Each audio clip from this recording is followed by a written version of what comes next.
What's up, everybody? This is Manny Bothans, and you are listening once again to the Manny Bothans' primary podcast. I've been out of the podcast game for a while. I went on a bit of a hiatus, so we're going to call this the start of season 2 as I bring some more of EVE Online's most excellent content creators before everyone to talk about what it is they do and how they do, and basically just how stuff does in the game. I've got an awesome lineup for you guys today, and as is tradition, we're going to roll off into introductions. Now, I probably should have explained this before I started hitting buttons, but here goes anyway. I'll name you off from the top of the list, and just tell us who you are and what it is you do. And we will go ahead and start off here at the top with Aragorn. Hi, my name is Aragon. I'm one of the editors at NER, the New Eden Report. So basically, I go and I make sure that all of the 1900s that get posted are vetted, tried to be as accurate as humanly possible, and that they are, you know, well formatted for when we go to post. Awesome, awesome. And Hendo is next up. How you guys doing? I'm House Hendo. I'm a streamer for Streamfleet, and I also work for the INN Insider and INN in general on their podcast as a contributor and as a host. Sweet. And Seddow. Hi, my name is Shitty Seddow, Seddow's mom. I go by many names. I respond to all of them. I am a FC within Tessalines Please Ignore in the Legacy Coalition, as well as a writer and helper in NER with Aragon. Awesome. And I am Manny Bothans, host of the Manny Bothans' primary podcast. It's a hat that I'm glad to put back on today.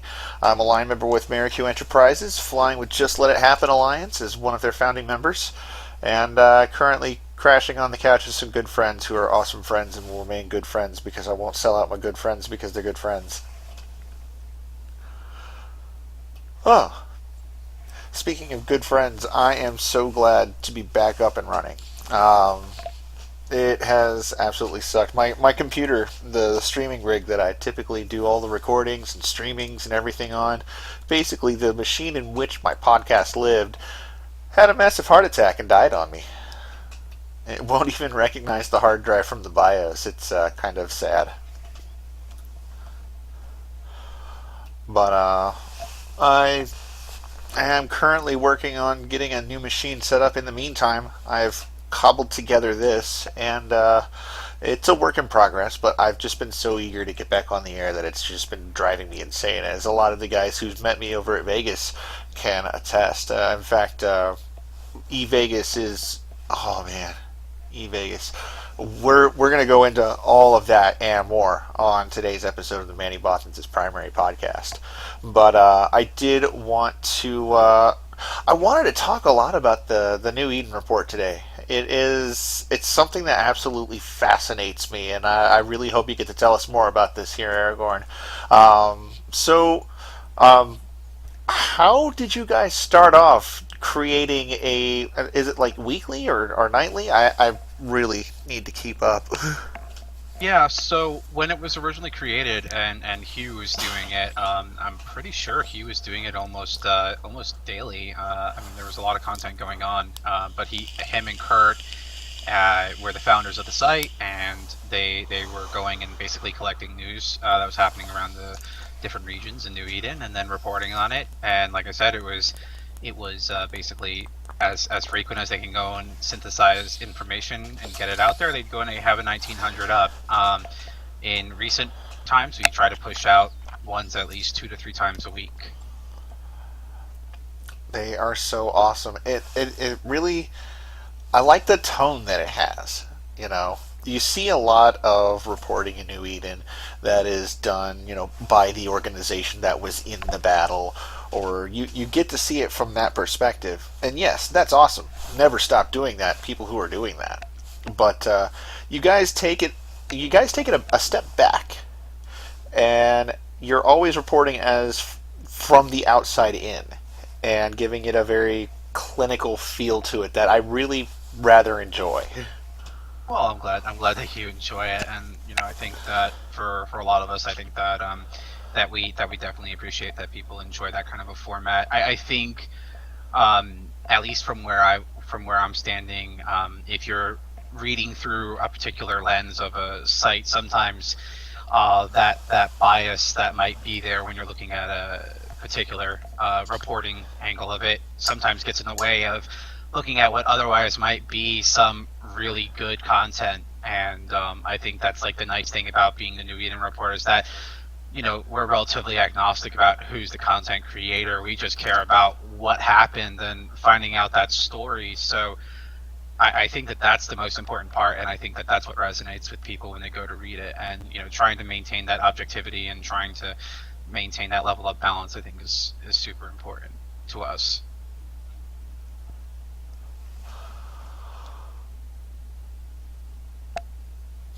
Oh, in case you're wondering, don't worry about any odd lapses of silence during the recording. I get to scrub all that out during the minute and a half of editing that I do.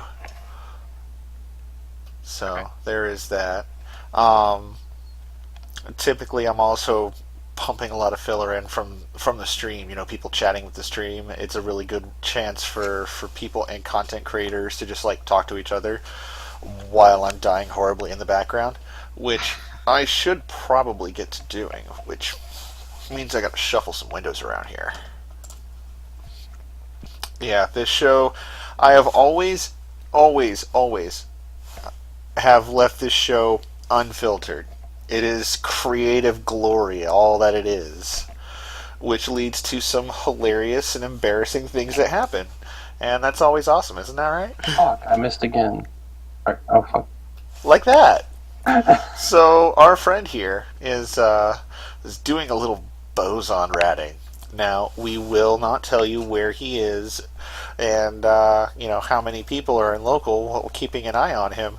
But know that he's very safe and missing his bosons. I'm bad at this game. I don't know why I play this game. He's in Stain, everybody. He's in Stain. Yes, definitely staying. Yes, look for him in Stain. Just check my code word. It's fine. But oh man, it's good to be back in. I'm glad to be logged into Eve on a game that doesn't take a minute to load a system. It's very annoying when I jump into a system in a stealth bomber going, okay, I'm gonna cloak up just as soon as I load this system and start moving. And when the system finally loads up, I am sitting stock still and decloaked.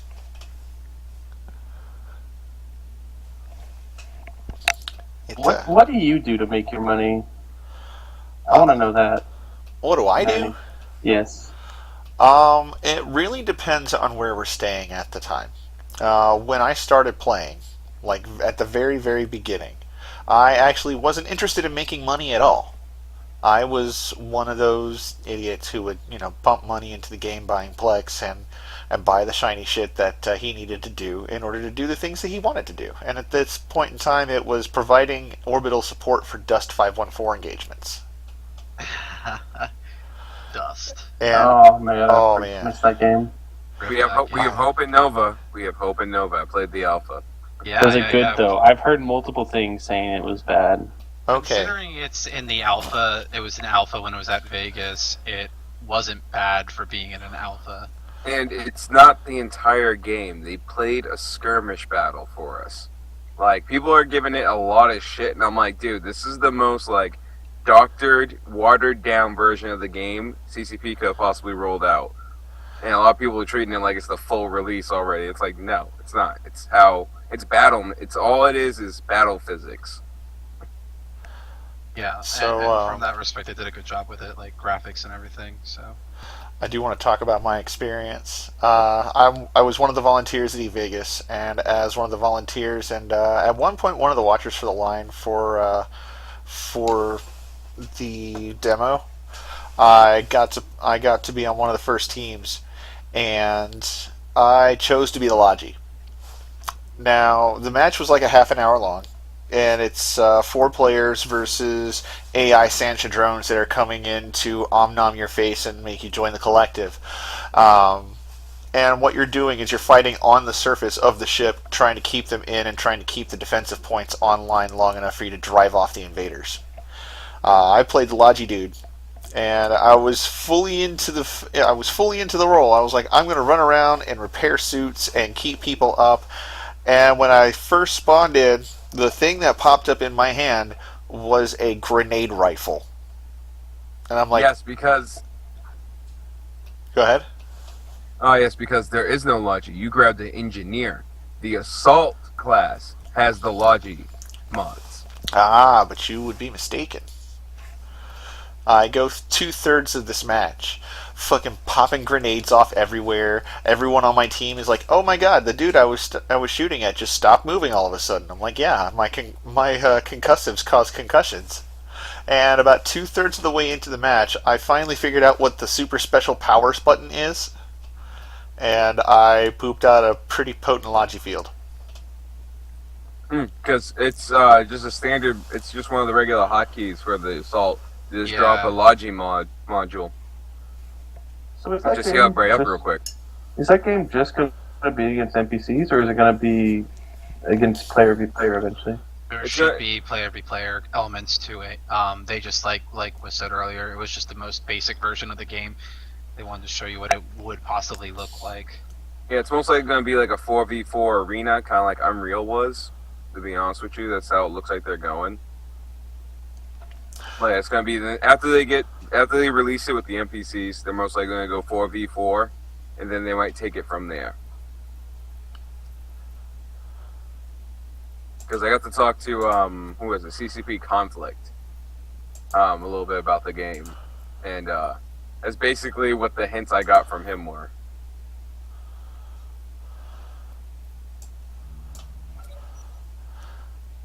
Now, this is just a little part of me dreaming, and I probably yelled and screamed this much as a whole bunch at Vegas because crowds are loud.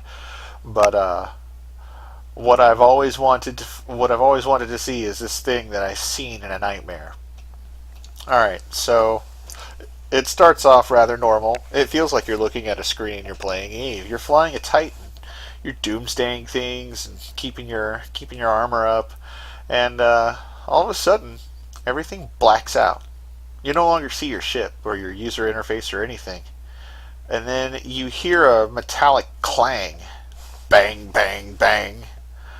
And then blinding light as your pod is ripped open and you are just dumped onto the bridge of your starship.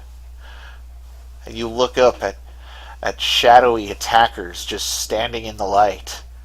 And you go, "You fools. You've doomed us all. We're all going to die now." And you hear from within one of the armored hulks a high-pitched voice that goes, "GG, totes worth it. Get wrecked, scrub." Well, besides the mechanical nightmare that would be for CCP, also there's plenty of lore stuff to make sure that doesn't happen. Like, there's no canon to support that even being a possibility, because of where the capsule is located in the ship, and the fail-safes out there to prevent anybody from fucking with it. So there'd probably be like, all of a sudden you're potted. Okay, I'll plant the bomb scenario. Yeah, if I ever hear someone say that in Eve, I'm just probably going to quit the game. Yeah, boarding actions would be divisive as shit. Now, if there's some kind of like NPC sites you could do or some shit like that. Like, if they added this Nova shit to incursions, that'd be kind of cool. Yeah, I liked it. I liked it a lot because when you were doing the alpha there, like you could see the nightmare and the phantasms like just going around in the background of the ship for the maelstrom that you were fighting on. So it was really really cool in that respect. And I think I could totally see a lot of interesting interaction that could come in future iterations of it. Yeah, and I can see how that could be like a major battlefield too, because if you think about it, if you do 4v4 teams per ship, and you could kind of set up like a weird mechanic, I like try to remember like my days from messing around with that a little bit. You could kind of do like multiple ships having multiple battles on them. And it could actually become like a really cool feature, a really unique niche for online at least. Yeah. This is not my specialty. That's true. Yeah, there's definitely some things they have to polish up. Like there was a sliding mechanic for I don't know if it was in all classes. I know it was in the assault class. You could basically slide and shoot, kind of like I don't know if you guys remember the old game Vanquish. Kind of like how that mechanic was, except it was way too unstable. I think a lot of people also experience that glitch where you would die and you would just go from standing up to just like the freaking respawn screen.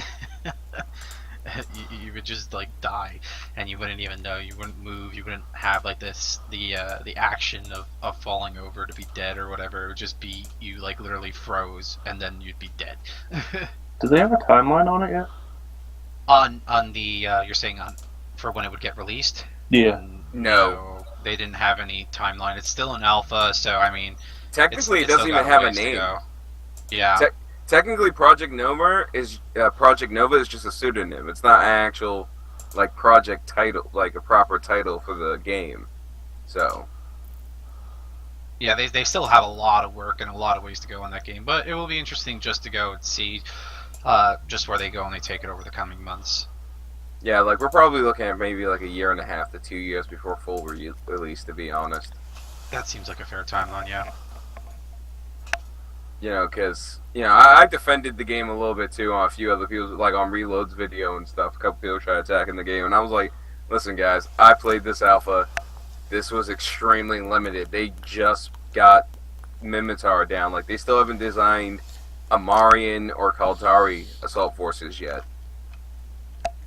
They've only designed one player faction fully to play, and that was the Mimitar guys we got to see there.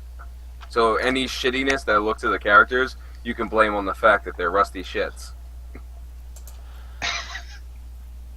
Even their ground forces, their body armor is held together with rusty plates, duct tape, hopes, and dreams. Hey, it's a Start good way busting, to man. it's a good way to explain away why they kind of look like ODSTs. That was one thing I saw a lot of people complain about was the actual design of the Mimitar Assault guys. They actually kind of did look like ODST members. But Star Citizen like ripped off like 3 ships so far from Eve, so fuck it, right? No issue. I have no issues with this. Exactly. It's okay. I think that game's still very far away from full release anyway. I don't know. I heard something like I guess you can actually buy it now. Able to buy the game for a while. It was just that you bought it through your ship. Like that was your buy-in, was you had to go and buy a one of the ships in the game. So 25 grand. No, like I mean you I could. know. That would be crazy. There are some crazy people. I don't know. A lot of rich people play games like this and Eve. Like, I don't know. We won't get into that. Yeah, there are a lot of professionals that play, that make decent good money. Like I know a good chunk of lawyers and stuff that play Eve. They Yeah. definitely got the disposable income to throw money at Chris Roberts.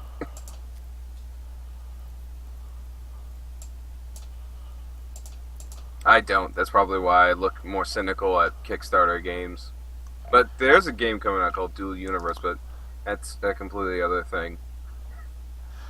Yeah, I don't bag all Kickstarter games though. There's one in particular that I absolutely fell in love with. Undertale, man. Gotta try that Undertale. Well, yeah. Well, I mean more specifically like MMOs that try to start out on Kickstarter. I'm like a lot of people try to defend them, and I'm like, no. It's the most expensive, most time-consuming, most fucking difficult fucking type of gaming project a studio can take on. Coming out from Kickstarter, that's why, all the shit with, recent games coming out, not even finished. I called this shit like 2 years ago. Because of certain skies that were lies, if you will. Dun dun dun. But let's get back to Eve. Who has flown the Kikomori yet? Oh my god. I love Not it. me yet, but I have an ult that's dedicated towards training up that I that line right now. love it. Kikomori? Yeah, Yeah, man, so the Triglavian Triglavian Destroyer. Destroyer. The fucking battle cruiser, the Dracovic. Oh my god, I fucking love it so much. Yeah, I gotta go Abyssal Pocket Diving to get that skill book still for the Kiko. I just bought it. I couldn't find it in the Mars space. Yeah, they're on Jida, I think, right now for about 300 some odd mil. Yeah, For the I just spent for the money. skill book. Yeah, I got to sell some shit from the last event, some blueprints and stuff, and I'll probably go pick it up. Yeah, I had no problem farming the Kikamura skill book, but I have to go get the blueprints when I get a chance, because my alt is the one that's training it all up, and I have plans to go and have that one run around in the Kikamura. But I mean, those ships are definitely very fun, and they bring a different kind of angle to how you want to go and look at your PvP. I can't wait for the Logi one to come out. Like I feel like there's so many cool stuff you'll be able to do with that Logi one. Yeah, it'll be interesting to see. I know that they talked about that at Vegas too, because it was the specific Logi mod that gets to go and ramp up the Logi reps. So it'll be interesting to see how that ship actually looks in terms of the way it's fit and everything. That's for sure.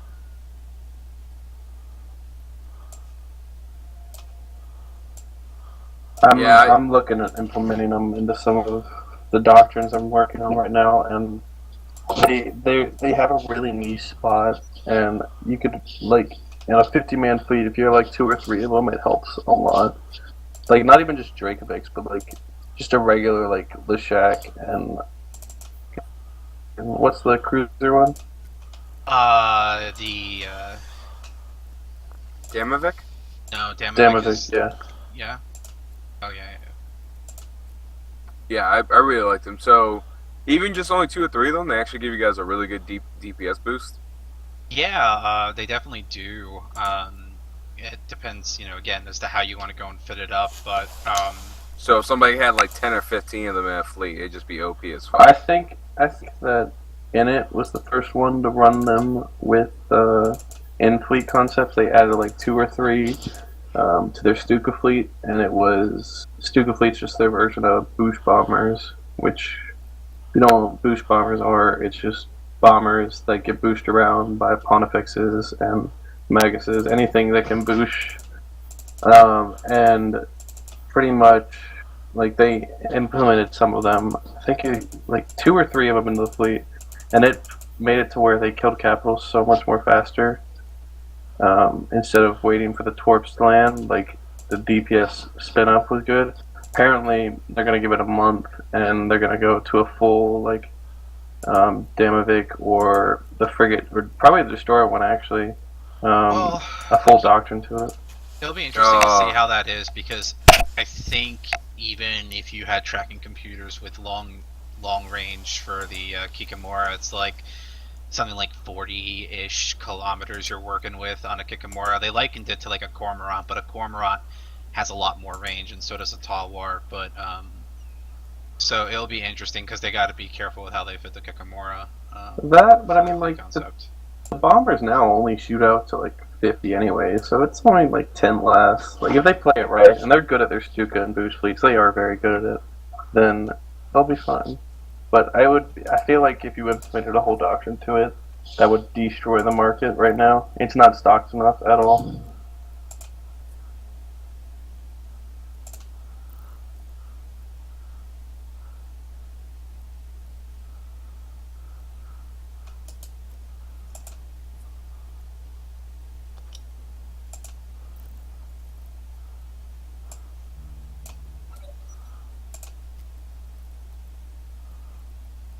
Manny, what are you doing? I am fitting out an Astero. Ah. Hey, did you do the Crimson Harvest and get the skin for it? Maybe? I'm not entirely sure. Oh, I got all the Crimson Harvest skins this year were fucking awesome. I'm rocking the one on my avatar right now. Nice.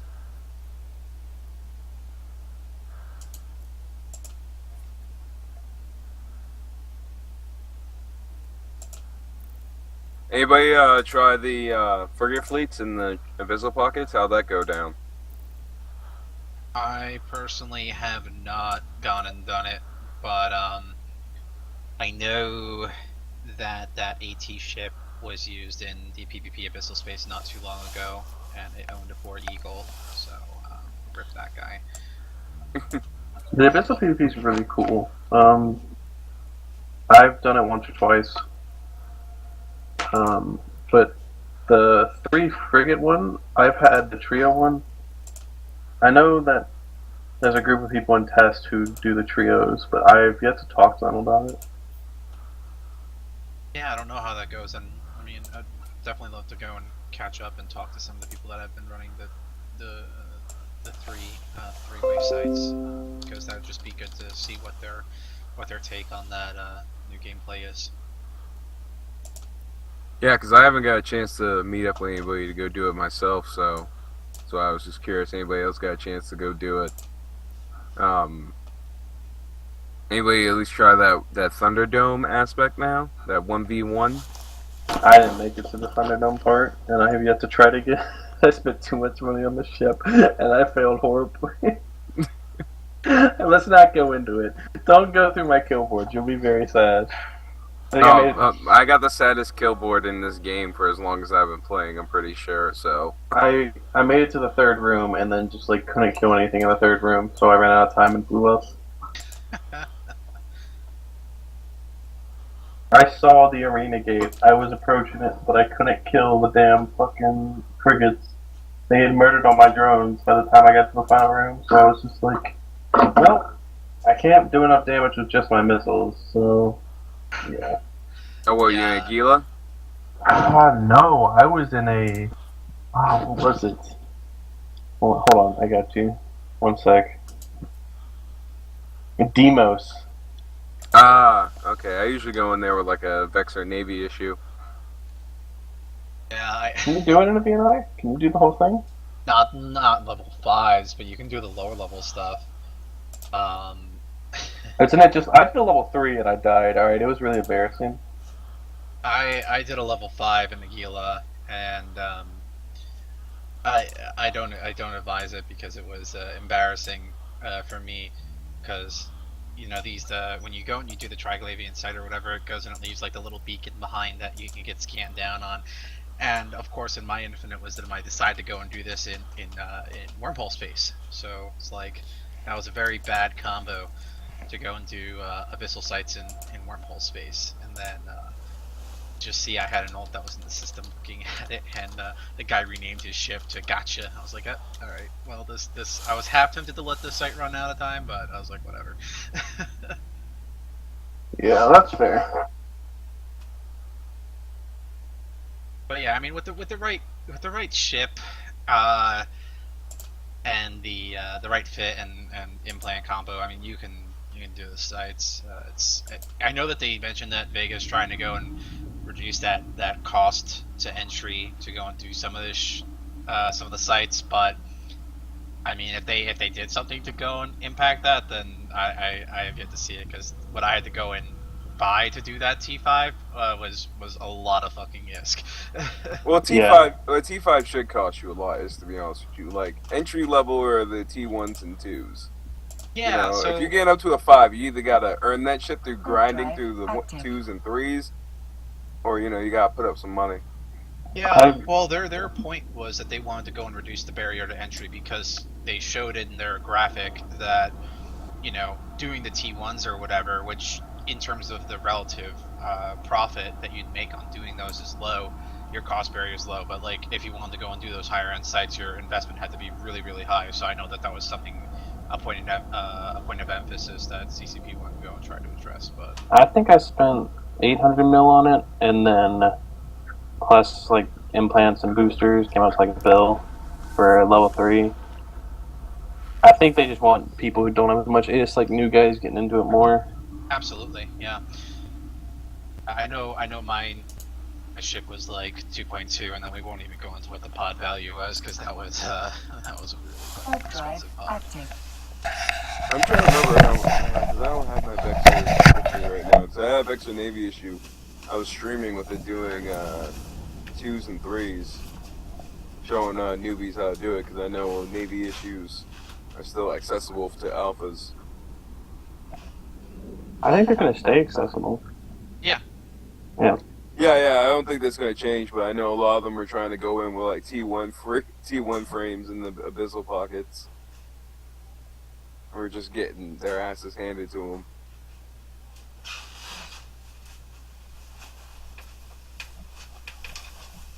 Like, I love that, what was that, Burger? Or was that Rise that had that graph that showed all the deaths from the first couple of months of abyssal pockets?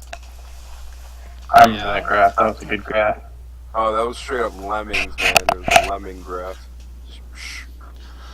This is how the wall gets built on that skill curve graph that you see all over the internet. Oh, it was amazing. I wonder if they'll add abyssal pockets to Eve Echoes. That will be hilarious. I can only imagine the amount of fuck-ups that would cause. No, I ran out of time on my phone. Did that mobile game ever come out? It's not even in alpha yet. Like NetEase is still working on Diablo Immortal, and then they're going to invest full time into putting out Eve Echoes. Okay. Because CCP for some reason is using the same company, and it's doing that debacle for Blizzard. Oh no! Yeah, it's NetEase that's doing our mobile game. So. And I guess, as I saw their stickers, I saw some of their swag. I talked to people, talked to them. Pearl Abyss did show up to E Vegas. Yeah, they were there. There were a few representatives there. I was trying to catch some of them. I ended up being stuck at the Streamfleet booth.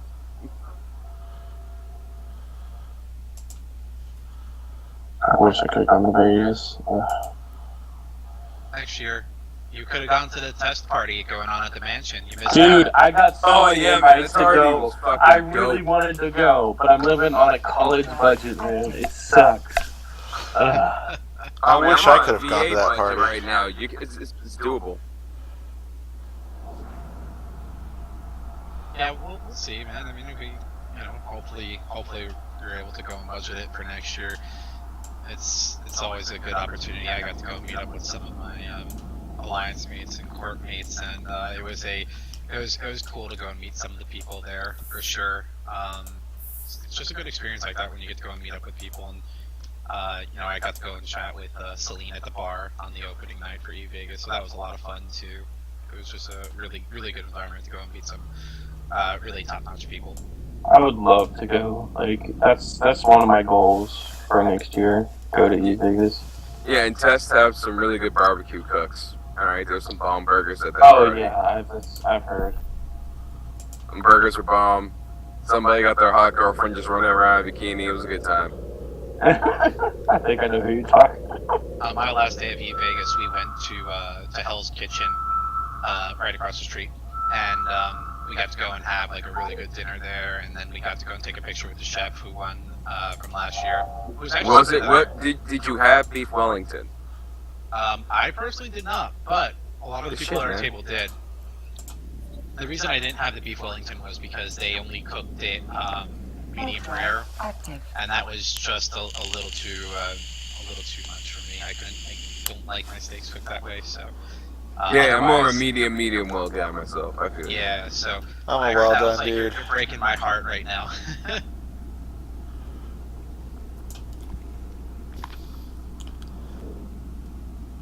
I didn't even realize there was actually like a winner from Hell's Kitchen in there. Yeah, I took photos outside of it because I went and checked out the Caesars Plaza. They keep expanding that thing.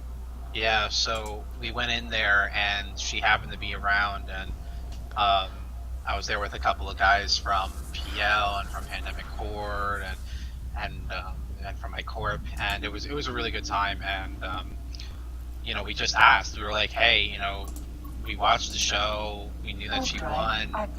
We'd love to go and be able to meet her if that's even possible. And they were like, yeah, we can go and ask her. And sure enough, like she actually came out and she took a photo with us, and it was a great time. And for me, like I like that show a lot. So I remember when she was actually on there as a contestant and lost, and so it was actually really cool to go meet her. I think I'm actually watching that season right now. So I'm catching up on Hell's Kitchen. I was more of a Kitchen Nightmares fan in Hotel Hell. Yeah. So if you go back, I know that we're trying to go and set that up for next year as a bigger thing, to go and have like a larger group there for a party. Nice. Because I only got to have like one sit-down dinner. It was like with Reload at the Yard House at the Link. Yeah. I got invited to come to the board board by Sweat Nags actually, and I wish I went, but I just couldn't make it. Active. Well, next E-Vegas is going to be a better venue because I did talk to a few CCPs after the end of the con, and they were going over to the Flamingo to check that out for the next venue. Is the Flamingo better? Yes, the Flamingo is one of the old legacy hotels. It's been there since like the beginning. Matter of fact, they used it to film that movie Casino. But they just recently did like a huge remodel about 2-3 years ago, and they haven't like jacked up their prices or anything like that. They're actually still very, very well respected as a venue, and they don't got any crazy Caesar Club rules. Yeah, because like that was the biggest barrier to entry. I mean, luckily I was staying at Harrah's, which was like pretty nice, especially with it being right next to the Link. But like the Link was just like ridiculous prices when I was looking at that. Yeah, the Flamingo is a lot more modest. Like their headline shows Donnie and Marie. They're not getting too full of themselves. Warp drive active. Though they do have Piff the Magic Dragon. Oh my god, How yeah. do you not want to see Pip the Magic Dude. Dragon? Exactly. That's what One of I'm my talking friends for Halloween dressed up as Piff for a Halloween party, and this other girl showed up as Piff, and they ended up getting together. It was amazing. It was hilarious too. about. Yeah, 'cause that's true love right there. Shit. That is true love if there's ever true love in this world. They were both Piff, and it was amazing. Yeah, but I guess he has a show like every night at like 8 o'clock at the Flamingo now. I have a picture. I'm gonna be posting it to my Twitter soon. Of me like in front of the sign for his shit. Like, oh shit. Dude, Piff got so legendary so quick. It's amazing. If you don't know what Piff the Magic Dragon is, just look up it on YouTube. Yeah, just look up any video of his. There's like several of him from America's Got His Talent. America's Got Talent one, it's like the full 30-minute one that shows all his performances. Amazing. Oh, it's hilarious. He fucked with Simon good. Loved when he messed with what was the girl's name? The really hot blonde. Heidi? Heidi. Yeah, Heidi. Yeah. Oh yeah. Oh yeah, he was good. He was good. I would definitely want him at my birthday party. I'm just saying. I wouldn't want Heidi at my birthday party. I don't know about you. No, that's for the birthday night. Fair enough. The party, me and Piff are getting fucked up in matching dragon costumes. I actually have the photo of my friend as Piff. I'll send it. Remind me later, and I'll send it. Actually, knowing me, I'll probably dress up like Don Quixote and get fucked up with Piff. And then I go see Heidi. Hey Heidi, you want a flower? Hey Heidi, you want to see my donkey? Okay, all right, let's change topic before we get a little too far. It is too late. The contents of the box have been loosed. What are you scanning down sites? Is that what you're doing? Yes, I am. I thought you were gonna go get yourself killed or something. That's a work I in am progress. in a wormhole. Oh, okay, yeah, that's You should how just do it. go. You should just come to Esoteria. That's where you should go. No, Why, so you because can I'm drop also your super avatar and broke get right another kill now. mark? So you can be the first kill mark on my new avatar. That's what you can be. Oh, maybe if you come pay me for the privilege, but right now I'm trying to also make some ISK. Fair enough. Well, if he's ratting in a Titan, he could probably pay you to die. Alright. If you can make your way to Esoteria safely, and if you can make your way to Esoteria safely, I'll give you 600 mil, and I'll kill your ship and send you home the honorable way. Okay, Be it's a not that bad of a doomsday. deal. I'm kind of a greedy bitch. I've been going for a cool billion. Hey, dude, 600 million is 3 times more than what I woke up with this morning. Oh, dude, that's like 30 times what's in my wallet right now. God, guys, come on. Well, I ended up doing a lot of site running and shit the past couple of months, so I just like drained my ISK without ever throwing any back Oh, in. So, like I hold said, on. I I just got a checked bunch my. of skins and blueprints and shit. I gotta You start keep selling. you keep doing your sites. I just checked my wallet. I forgot I plexed every character I owned today. The whole wall is empty, boys. My bad. Seddo's in a sad place right now. Dude, there's that one time of the month, that one day of the month, that your wallet goes from, oh yes, to, oh fuck. And that's There's some always the jokes to be made on 26th. there. The 25th and the 26th for me. See, I'm on like a monthly thing right now, so I gotta like make sure my budget stretches out 30 days. Yeah. Which is son of a bitch. I hate that pay structure I have right now because 30 days to be responsible with money is too long to be responsible with money. You know what I'm saying? Oh Yeah, yeah, military typically, paydays were bi-weekly, weren't they? Yeah, no, see, I didn't mind that. 2 weeks to be in, 2 weeks is, I think, enough rope to hang yourself with. A month, it's the whole fucking town. yeah, I usually just keep my PvP mains gone for the year. That way I don't even have to think about it. PvE ones or whatever, I'll let them go and pay their way. Because otherwise it's like, then you're just paying to, you're just like literally sitting there trying to go and make up like 20 bill in a month. I know a guy who's like doing that. I'm like, I don't even see how that's fun. Well, I used to be a grinder, but, after the casino war, I haven't really done anything in nullsec. Like, if I got, if I, like, went into, like, the initiative or I joined, like, Karma or some bullshit, I could be fucking making billions, a day real fast. Star Frontiers is recruiting. Everybody's No, recruiting. no. You don't want that. And you know Star Frontiers. You know we're gonna win. So like, yeah.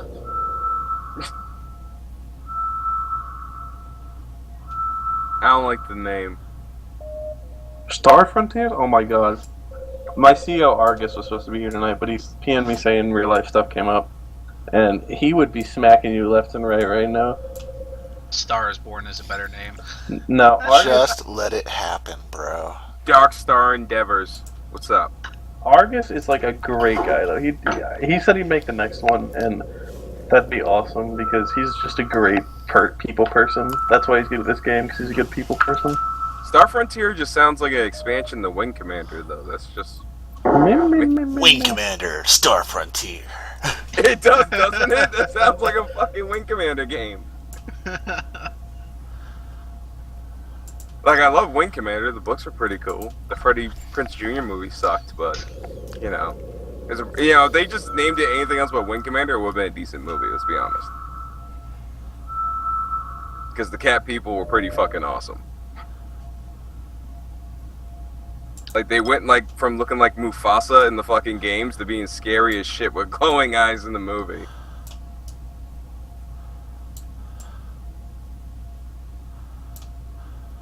Am I the only, like, Wing Commander fan here or something? Yeah, pretty much. Well, fuck you guys too. I was a free space kind of guy. Okay, free space. I played everything, dude. I was fucking... I don't know. I got, like, a computer. I got a Windows 98. I go back. Like Westwood Games. Dude, the old school Mech Warrior, I want to say it was like 2 or 3. It was a bad drop. You ended up on this planet with like nothing but a bushwhacker. You had to claw your way through enemy forces, scrapping and salvaging mechs as you go. And it was fucking amazing.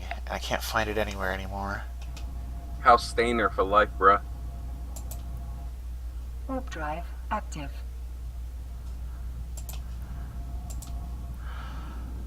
It's been so long since I played. I don't even remember where all the houses were. I remember House Stainer though. Yeah, it's like one of like 3 houses I remember. I have the game in my like wish list. I just haven't bought it yet because I haven't allowed myself to put it in the budget. And also, I'm waiting for House Stainer to actually be added to the damn game. So, I actually said that to the developers on Twitter, and they actually liked the tweet. Nice. I said I will not spend any money in your game until I get some Hal Steiner, and like drop like one of the old art pictures of Hal Steiner and shit with the fist. And they liked the fucking tweet. I was like, okay, I hope that's a good sign. Or if I'm preemptively banned already, I don't know. Right. Like, this son of a bitch wants the German house? I'm like, yeah, I do. They were funny as shit, and they're the only ones that kind of made sense.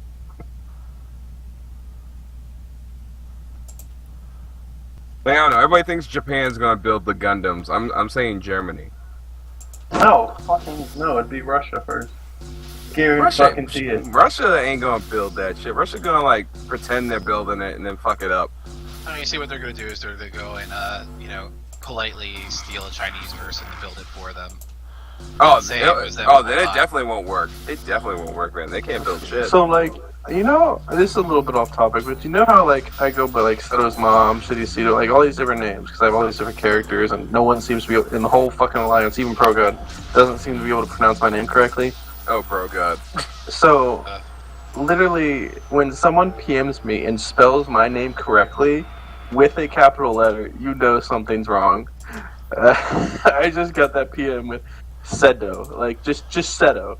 And it's like, oh shit, something's about to go down. Let's hear it. What'd you do? I have no idea. I don't think I did anything, but, you know, I just got that You're in PM. trouble. And I said hi, and, you know, I've got nothing back. Well, I mean, it's not like I'm broadcasting live, so it can't be the show. Right? It's not us.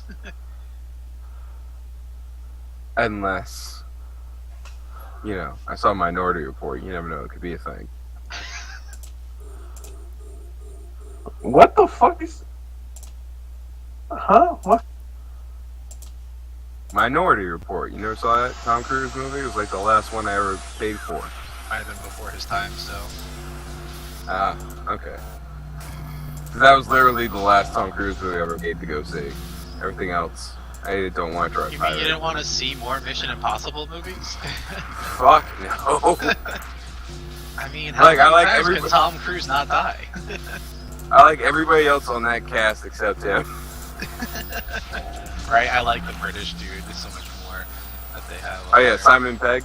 Yeah, Simon Pegg's just a fucking hilarious guy. Yeah, and Renner's great in it too.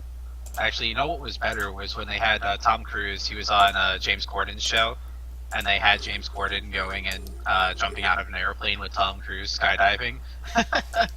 And like, I would never that was get- more funny. I would never knowingly get onto a plane with a Scientologist. Why not? No, dude, I'm not fucking with that Xenu bullshit. I've read the books. Warp drive. I've read L. Ron Hubbard, dude. I know what they believe. They think 747s can fly in space. I'm not risking it. Are you guys... Like, What I- happened? These new jump gates.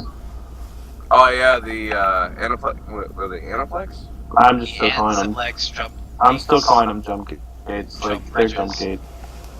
Yeah, I wasn't surprised to see Goons build the first set.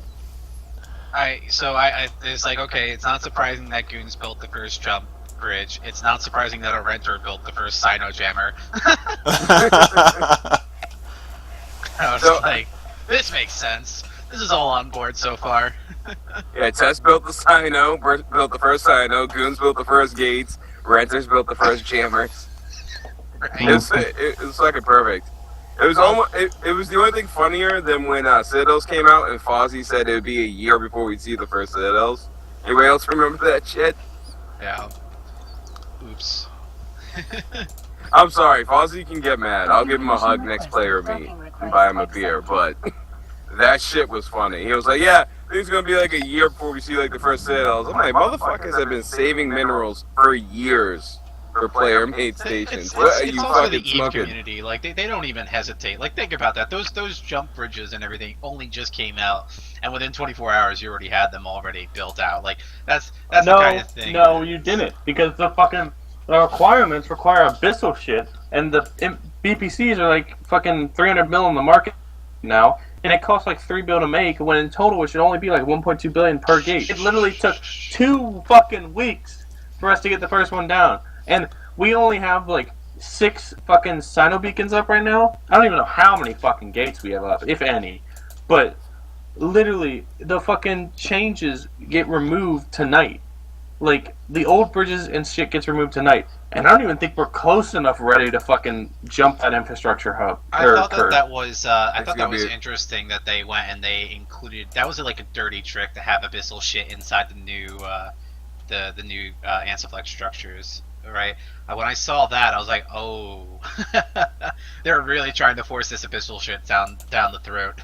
It's just going to be a very busy winter for you guys. That's all that means. It's literally Logi. Like, I feel really bad for the Logi bros who have been setting all this up and everything, but like, golly, I don't think we're near enough. No, I don't even think goons are near enough ready to lose the old shit yet and jump to the new one, because no one has had time to build everything they need. Well, as far as the goons themselves are concerned, I've seen their infrastructure, and they can pull some shit out their ass. But it's definitely going to be a hard grind. It's going to be a hard grind. Like, I'm talking, there's going to be dudes skipping Christmas this year.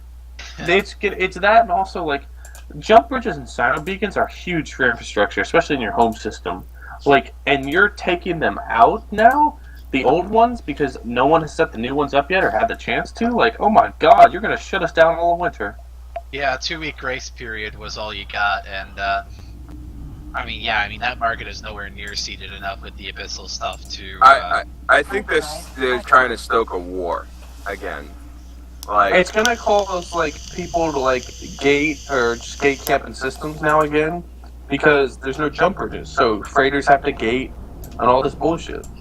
I think CCP is trying to spark shit up a little bit just to show Pearl Abyss that they can get the numbers rolling. You know what I mean? Yeah. Because they're trying to get like another big war, get some other records broken. You know, who's going to build the most structures in the shortest amount of time? You know, and that's probably going to be a record. Because let's be honest, if you're able to replace all that infrastructure within the next month or so, that has to be a gaming record. Like, thing is, goons only have infrastructure in Dell because they're hunkered down. Test has infrastructure in Kedge, Impasse, Esoteria, actually not Tenerifis because XIX live there, but like Amencia. Something. We have it all spread out and like we reach a wide area.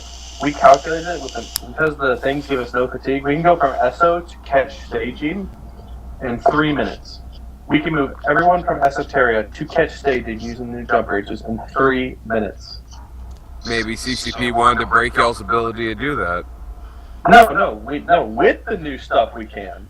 Oh, Yeah, with the new stuff, he doesn't have jump fatigue to worry about. Exactly. With the old one, we'd have to make sure everyone knew an hour before to be up there and catch and ready to go. You're saying this is assuming that you had your infrastructure completely Yeah, replaced. assuming we had it placed.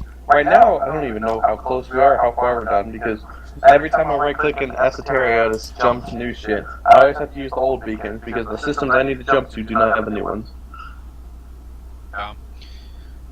It'll be interesting to see how that develops and, you know, what kinds of shenanigans we get into over it, that's for sure. Well, you know, CCP also has been trying to get pushed towards industrial gameplay, you know, a little bit harder the past year or so with the updates and everything. Maybe this is just another one of their ways trying to be like, go do industry, you bastards. Go. They're just trying to make you do it in the home region instead of importing everything out and from Visa. That's the whole reason the moon money thing happened. Yeah, but I like Space Walmart. And so do I. I really love Space Walmart. And I think Cheetah's still going to be operational, but like, Heck is done. Like, no one sells anything in Heck anymore, I don't think. No, We need to make Heck great again. That's what we need to do. Open up a Costco in that bitch. It's Cheetah, Amar, Heck, and what was the fourth one? Go Dixie. Oh wait, isn't Heck a Mimitar system anyways? Yeah, it is. Yeah, no wonder they don't got shit. No, let's get everybody down to Tash Merkun. Let's just do that.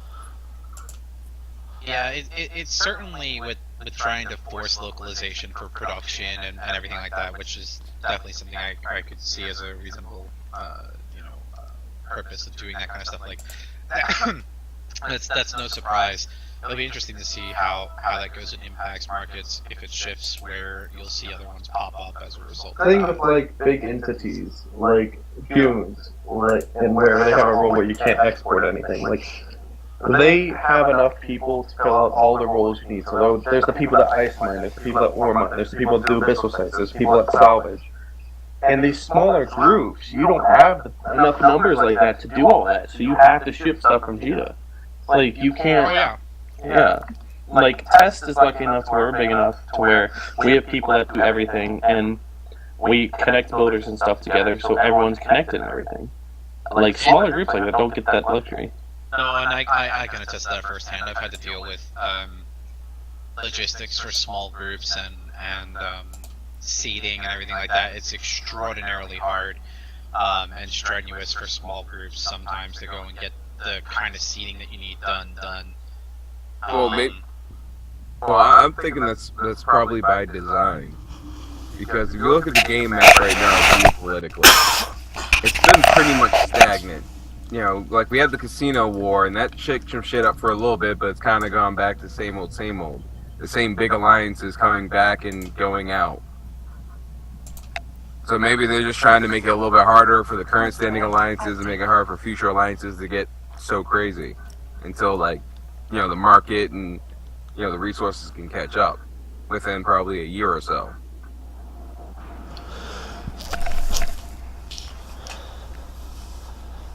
I don't know. I feel like new alliances, unless a group fail cascades or someone invades a new territory, and I feel like it's going to be very hard for new alliances to pop up, and I feel like it's also going to be very hard to evict people, which it's going to make wars over border systems.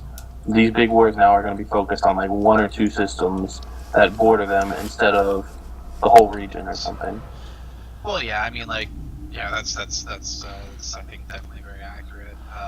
Now, I wouldn't say that quite yet. I'm going to play devil's advocate here just a little. Let me get to a nice devil's advocate safe cloaky spot to do that. Give me just a moment. Sorry, I had to interject there for just a second. Bulk drive active. Okay, I'm on my way. Anyway, I'm waiting to see some of the battle reports come back from people trying to break these jump bridges. Now, I could see situations where well-entrenched organizations can have nigh impenetrable borders, because you can just reroute forces as you please.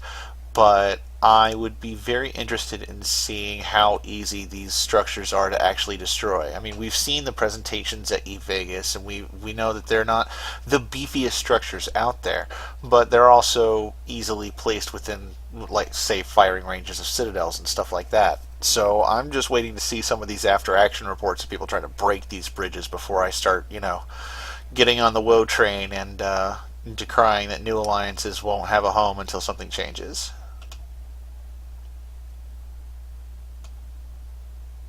Well, out of all of them, I would assume the beefiest one would be the gates.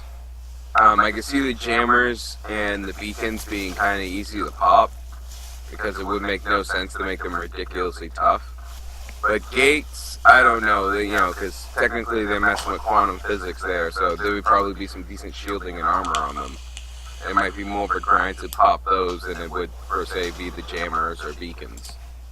I'm speaking related somewhat to that. I'm actually kind of happy that they went and reduced the anchor time for mobile Henoe and Hibs as a part of their whole rebranding for that. Like, I think that's actually a good thing.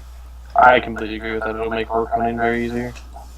Yeah, well, and it also makes it where it's just better. Like, ships aren't compromised because they're going and dropping and having to wait 2 minutes, when the defender in that case can simply go and click a button, and then your defense force can be there in a second. So I think that it can go and make it easier. I think that it makes the people that are doing things have to sometimes think a little bit more carefully.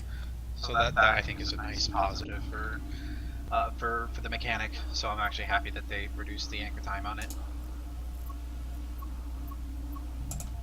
I agree with Warp that one. drive active. I don't know. I'm looking at the game now, and in a year, I feel like we're going to be in the same spot. And there's not going to be no geopolitical movements. There's going to be nothing huge changing because of how they're having us hunker down and stuff. And I don't know how much of a fan I am of that because sometimes even I get tired of the blood. Like my sig right now is in Stain, so we can get 40-man fights, and instead of 250-man fights. Get good, like it takes pilot skill instead of just having more numbers and the better fleet concept. Well, there also might be a lot more small-scale PvP going on because small gangs are going to take advantage of everybody having to focus on infrastructure for the next few months.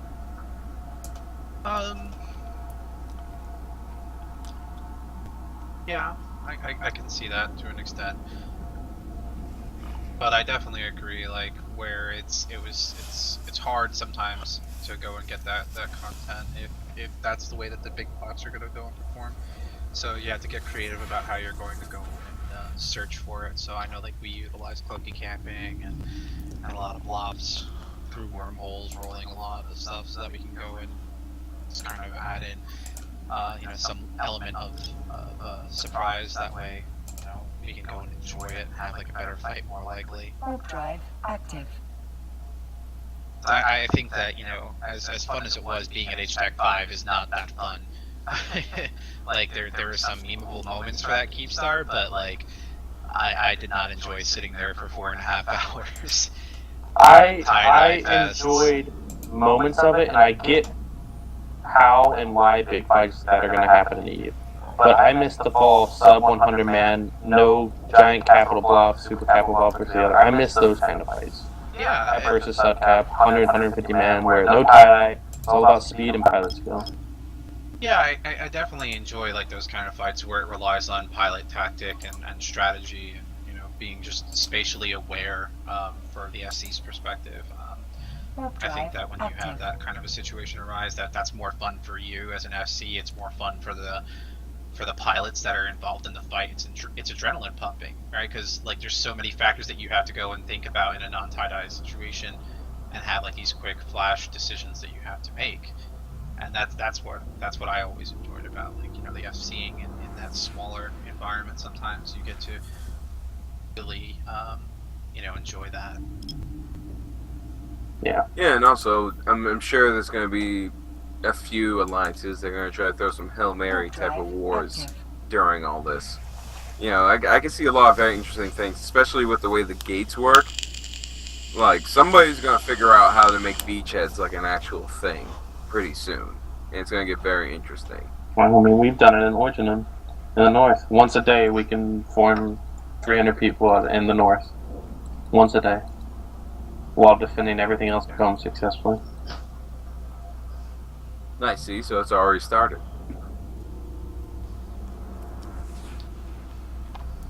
Content is coming, fellas. I feel it. I feel it. I want another casino war really bad, to be honest.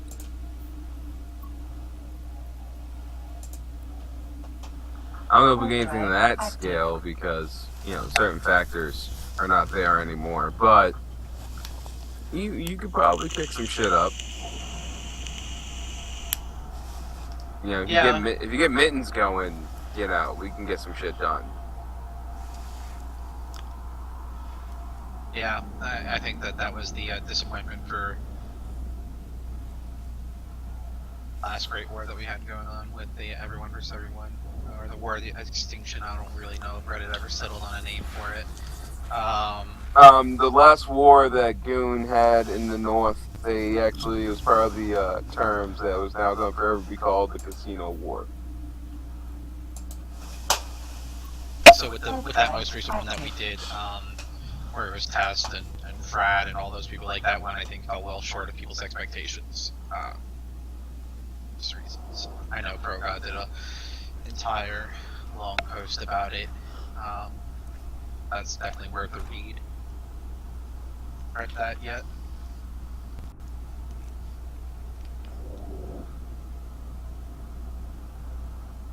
I don't think they ever settled on a name for the war. I don't remember if it ever did, but like it went from like a southern war to a northern war very quickly. Like, I remember, like, a few months ago, there was a war that Goon was in, and I forget who it was. I think it was against you guys in test. I'm not sure.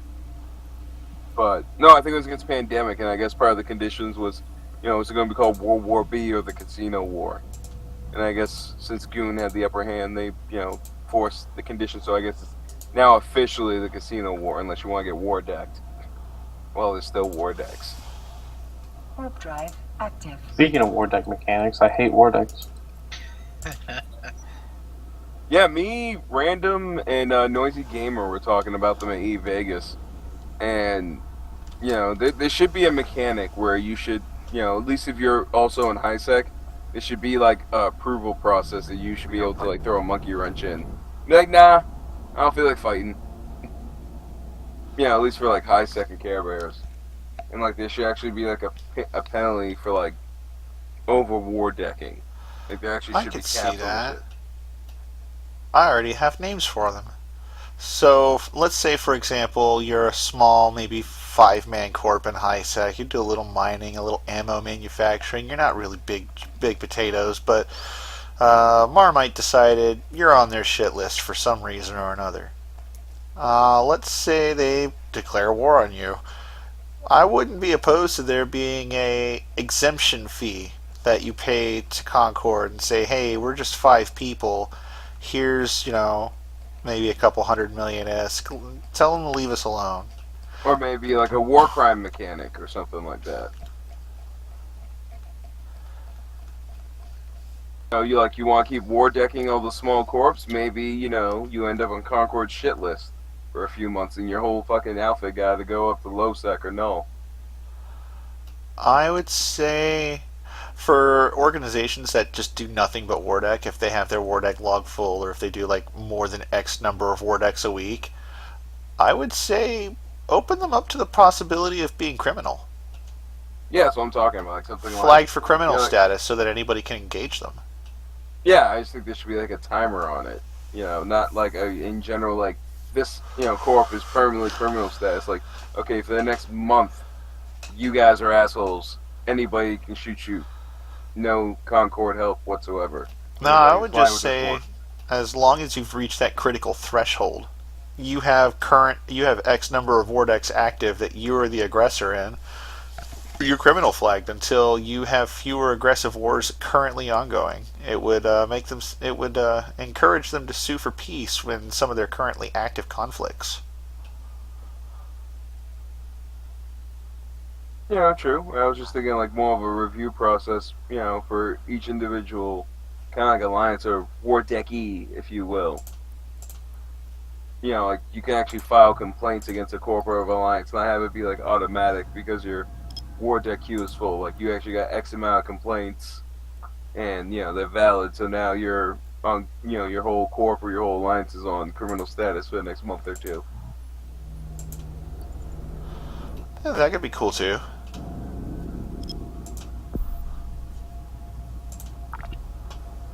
But yeah, the mechanic is broken. I believe it was Berger who talked about it the most at Vegas. Yeah. He actually brought up some pretty significant numbers. Yeah, their kill to death ratio is like 135 to 1. It was like freaking ridiculous. War decks are broken. They're gonna fix them, hopefully. They've been broken for a while. You gotta be careful too, because you don't want it to be like on the other reverse where nobody does. There has to be some level of risk to a high secker, because otherwise I don't see that as being healthy for each player to have no risk. I think like part of the community likes the fact that there's some level of inherent risk that people have to take on, even if it's minimal in high sec through the war deck system. Like, I think this is what like Berger was trying to get at when they were talking about trying to make the war deck system be more angled towards like something that was like objective based. So how the hell are you? So this is why I think it's actually nice that they're taking the war decks and at least making it to where they had to own structures in high sec, because there's plenty of like those 4 or 5 man corps that are in high sec that you were talking about before. They might not even have structures in high sec, so this kind of like goes and protects them from that, Marmite Collective, deciding one day when they woke up on the bed that these guys were on their shit list and war deck them. No territory, no claims. I like it. Yeah, so I think in that respect, I can kind of understand where they're trying to go with that. I want to see like what their ideas are for the objectives in a war that is successfully declared on a group. That would be something to look for in 2019, because that's when they're looking to go and do the revamps for the core of war deck systems. So that will be interesting. Now, what I would imagine it to be would be some sort of like a sliding scale. The more structures and members you have in an organization that's being war decked would influence the amount of this exemption fee that you pay to just make them go away for a little while. Say you got that 5-man alliance and you get a fee of like maybe 200 million. Yeah, that's a not insubstantial amount of money, and I'm just spitballing numbers here. It could go up, it could go down. But then let's say that same 5-man alliance has a Raitaru. Now this goes up a bit, and I would say it scales up with the value of assets at risk.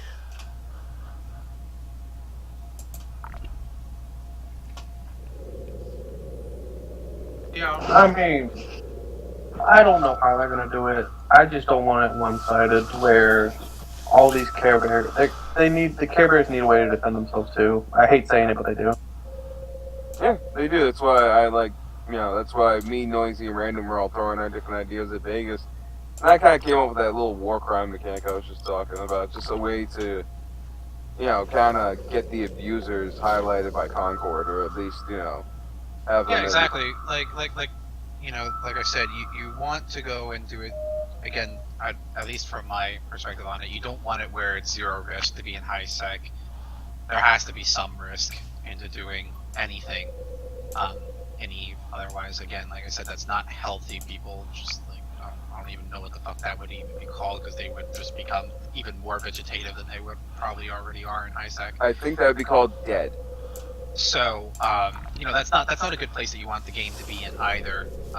So there's some kind of medium that they can go and find, and I'm definitely looking forward to that.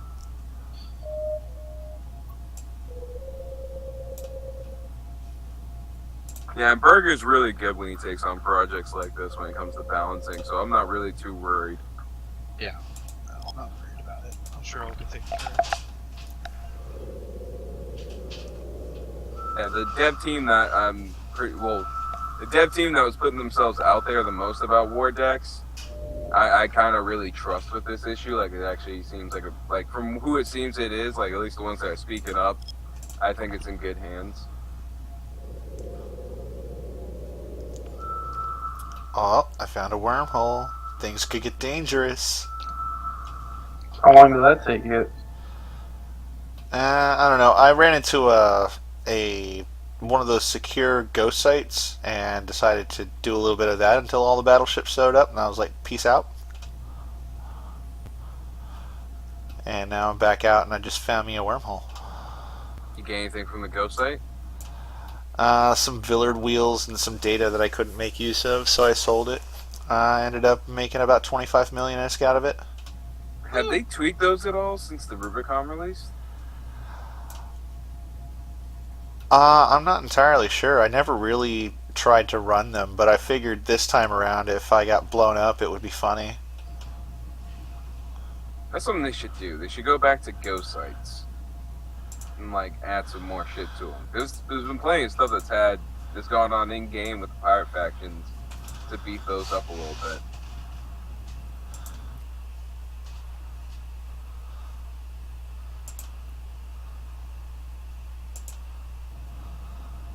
Especially when it comes to all these upwell structures, didn't Serpentis own a large chunk of the original assets for a while?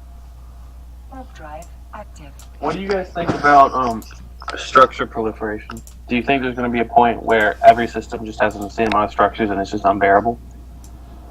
Not necessarily. Depends really on the group that owns the space. Like, I know from my time in working with certain groups, they actually hated structure proliferation. They actively try to avoid that. And I'm sure that there's other groups that are kind of similar minded. I'm not necessarily sure that that's going to be like a case in all the spots, but I'm sure in like those block areas for like Delve or whatever, I'm sure we'll see some ridiculously stupid things. I remember flying through Deterid, and they must have had like 20 plus Athenors in the one system. I'm like, Jesus Christ, guys, like, that's a lot of fucking mining. I hope you can get it all done. Yeah, with these structures, goons are going to be like, I don't know if we got any Star Wars fans here, but they're going to be like the Imperial Remnant. Just like fortress system after fortress system. Yeah, and I can see them being okay with that because that's not, something that's culturally different for them than what they've already been having over the past 2 years of being in Delve, right?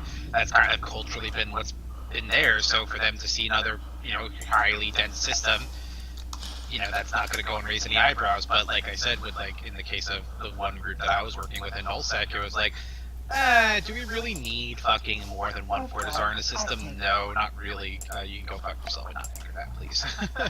Yeah, I think like alliances that have like really high populations might go a little crazy with proliferation, just to cover all their bases industrial wise. But I don't think it's going to be crazy because a lot of people are also moving these things and packing them up. They're getting blown up. Well, the other reason why like a bigger group is more incentivized to do that, to put it into a different perspective, is that if you're somebody, and this is the mistake that XIX did when they invaded and took over Innsmother, was that they did not go and kill all the structures that Tri had in Innsmother, and that came back to bite them in the ass, big time. So bigger groups will go and intentionally leave a cancerous amount of structures in their space because, alright, let's say in the hypothetical that someone somehow, some way kicked goons out of Delve, that their door to get back into Delve is very wide because the number of structures that they still have left over in Delve that you would not possibly be able to grind through is immense. And that's a grind in and of itself. Yeah. In the case for XIX, they got tired of trying to show up for Tri in the U.S. time zone as the Russians, and as a result, they did not go and clear out Tri structures. And what happened? Tri came back a couple months later and kicked them out of Innsmother again. Hey, if you look at SV5 and basically any system from U-Q up to Head GP and Catch, there's a group called Simple Farmers who, you might have heard the name, but they have, I think we tied 200 and something Asteros and Retaros throughout 4 different systems, where they proliferate those systems to make it cancerous for any member of Legacy going through that pipeline, because everyone travels that pipeline. Yeah, and that's going to happen, but one day, somebody is going to grind down all those structures. Yeah, we've already started it. They went from 273 to 42 left in the past month. Yeah, so there may be people just sitting all on it, and it's fine. Yeah, exactly. Like there will be alliances that will try to fucking fill a system up with a bunch of cancerous growths, try to put holocroxes all across their former space. But there's still going to be alliances and corporations and groups that are just going to grind them all down eventually anyways. Like, like you just said, they went from 273 to 42, you said? That's the count we had. I don't know how accurate it is anymore. That was last weekend. Yeah, but still, that's like a 400% drop. That's ridiculous. But still, that's over the course of a month, and obviously it'll continue to deteriorate. And that's also against a very relatively small group by comparison. Exactly. When you're talking about a group like Tri or Legacy and Test or Goons, right? It's not that simple, right? That grind is not going to be a simple show up and grind down. That you're talking about show up, grind, potentially have to go and deal with contestation, and then go and come back again. Oh yeah, it's going to take you like a week, per structure is getting down so you can actually blow them up. I understand the time is going to be ridiculous for the larger alliances, but it's usually going to be larger alliances taking them on anyways. When the smaller alliances go after the big ones, it's usually small gangs to harass them and be, shitheads. Can confirm, was a total shithead in Delve. So yeah, it was like, the Simple Farmers only has 40 guys, but they sit smart bombers on gates and max and stuff and catch people just shuttling through because they think it's like, oh, just three reds along the line, what are they going to do? And they camp those gates and get 20 kills, and they get their own content on it. That's the content they enjoy. Our griffins will blot out the sun. I don't want that situation to be there, like where you guys go and take away that for them, right? Like that's kind of their thing. In Ethereum Reach, when you're going up the spine, going towards LXQ2, and in CC5, Galaxy Spiritus has that gate camp there all the time. If you go and you fuck with that ecosystem that has Galaxy Spiritus there, Simple Farmers over by Head GP, right, like it kind of like removes something that's kind of become like a facet to the region, and I wouldn't necessarily want that, because, you know, those guys are cool, they do what they gotta do, and they get fun out of it, so rock on for them. And also, you know, we also got to take into account the actual scale of EVE. Like, we have thousands of systems.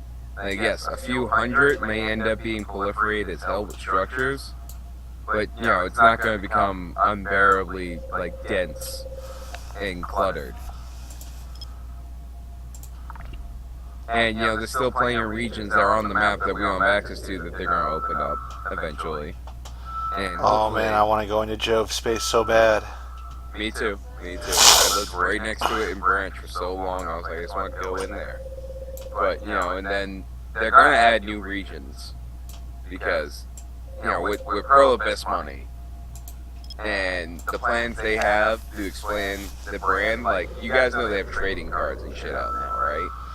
That's one thing. I did not know, but that's not surprising. They had that weird, like, 5-sided card trading card game at one point. Yeah, they have this other one where it's like 55 cards a person. It's like actual like fleet battles, but in trading card form. That's cool. Yeah, I put a few on my Amazon cart. I'm gonna go like try it out this year. Well, for this Christmas, that's my self gift. And see if it's actually like decently playable.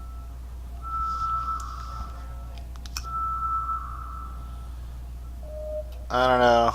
But like I said, they're trying to expand their brand name. You know, they got up with Pearl Abyss because Pearl Abyss just didn't want CCP for their European offices and their Western influence. CCP also wanted that Asian influence because they've had hell of a time dealing with Serenity and the Chinese government. They get in cool with South Korea and Japan, they won't even have to care anymore. Yeah, I think if they're able to go and crack those markets, that would be a huge boon for the player population and just. I would love to see Calandrius grow. Yeah, I would definitely like to see them do that and get more bodies into the game by getting those new markets, and it would also go and shift the way that, you know, these different time zones operate too, which I think is nice. Yes, because then that will actually allow for like a lot more content to be played. Like, because that whole time scale is almost barren. Yeah, like AU time zone has been lacking for so long, and I think that if you brought in the Koreans and the Japanese, now admittedly that I don't know what they would even know what the fuck to do with some of the spurge that would come at them in the AU time zone, but, you know, it would also at least be more content than there otherwise currently is right now. Yeah, like there are small air bases in South Korea and Japan that I know of. I tracked a couple of them somehow on my stream. I don't know how I do it, but that's why I'm not too worried about EVE Echoes, because if anything, it's going to get the Asian market more interested in the IP. Because that's who they're making it for. Let's be honest. Blizzard, CCP, all these guys making mobile games, it's because they want to get the Asian market back. Mobile games are crazy over there, and the Middle East is picking up. Well, the parts that are not on fire are picking up with mobile games.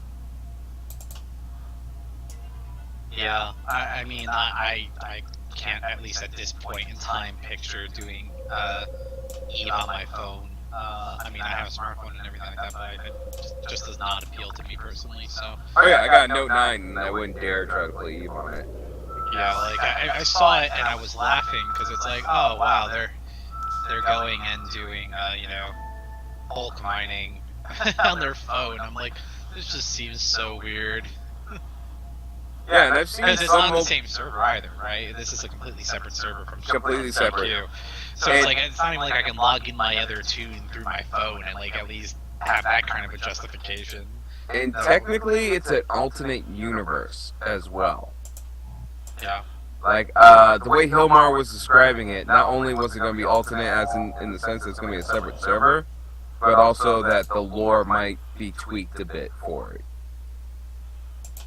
I don't know anything about any of the base stuff like Capsuleers or anything like that, but I think like some of the like lore stuff is changing. I think it's probably going to be more Asian friendly, like more like catered towards, you know, their idiom. Speaking of Chuck earlier, like Chuck just paying for a fleet. He's off to show people how to beat them with their chins. And you know, there are a shit ton of Asian avatars that don't get used in the game, so, you know, CCP's just trying to get those used up, you know? Gender equality or racial. Jesus Christ. Cultural. Sorry, Wow. I've had too many beers tonight. Cultural equality in the EVE universe. Let's get it done. Ladies and gentlemen, that is the fine content that could be brought to you by none other than the Manny Bothans' primary podcast. I've had too many beers, and I'm gonna grab another one. I'll be right back. Yeah, I think I'm going to pack another one myself. Yeah, this is, I don't know, like, this is my favorite part, though, at least with working with, like, with New Eden Report, because, like, then we get to go and talk about all this shit, and it's awesome, right, because we get to go and see, you know, news that's coming in from all different parts of the game, and, you know, it's really fun, at least for me, to go and see these different groups, and, you know, what their struggles might be, you know, internal, external, and then, you know, trying to go and figure out ways to go and share that with everybody else. I think that it's really cool to go and have that opportunity. Cannot wait. I cannot fucking wait until we get to go until the 6-month nip with fraternity is over. I am gonna go ham on fraternity so hard. I'm just gonna do fleet after one fleet a day, and I'm gonna kill a Roko every day. And fraternity keeps getting bigger and bigger and want more space, and they keep getting ballsy, blah blah blah. That's fine. Norris is gone. He's been banned from the server indefinitely. I am perfectly fine with that because there's a lot more AU guys and Chinese guys coming to the game. Gives me more content in late US time zone. I am all for that, and I'm going to fucking destroy their fucking Rokos with Nightmare Fleet day after day after day after day after day. And also Norris, though. and also on Aragorn's point, though, I agree. It is really awesome working in the news community of EVE because I've been working with INN the past year or so, and yeah, I can feel you on your sentiments with working with the New Eden Report. Working with INN and being on the Insider for the past few months has been very, very awesome when it comes to like getting into the content of this community and the game. I don't know. I've met so many people through NER and working with them, so many great people that I don't think I would have met in EVE otherwise, and I have a lot of good connections through it, and it's got me to meet more people and become just a better person out of it. It sounds really cheesy, but it's really true.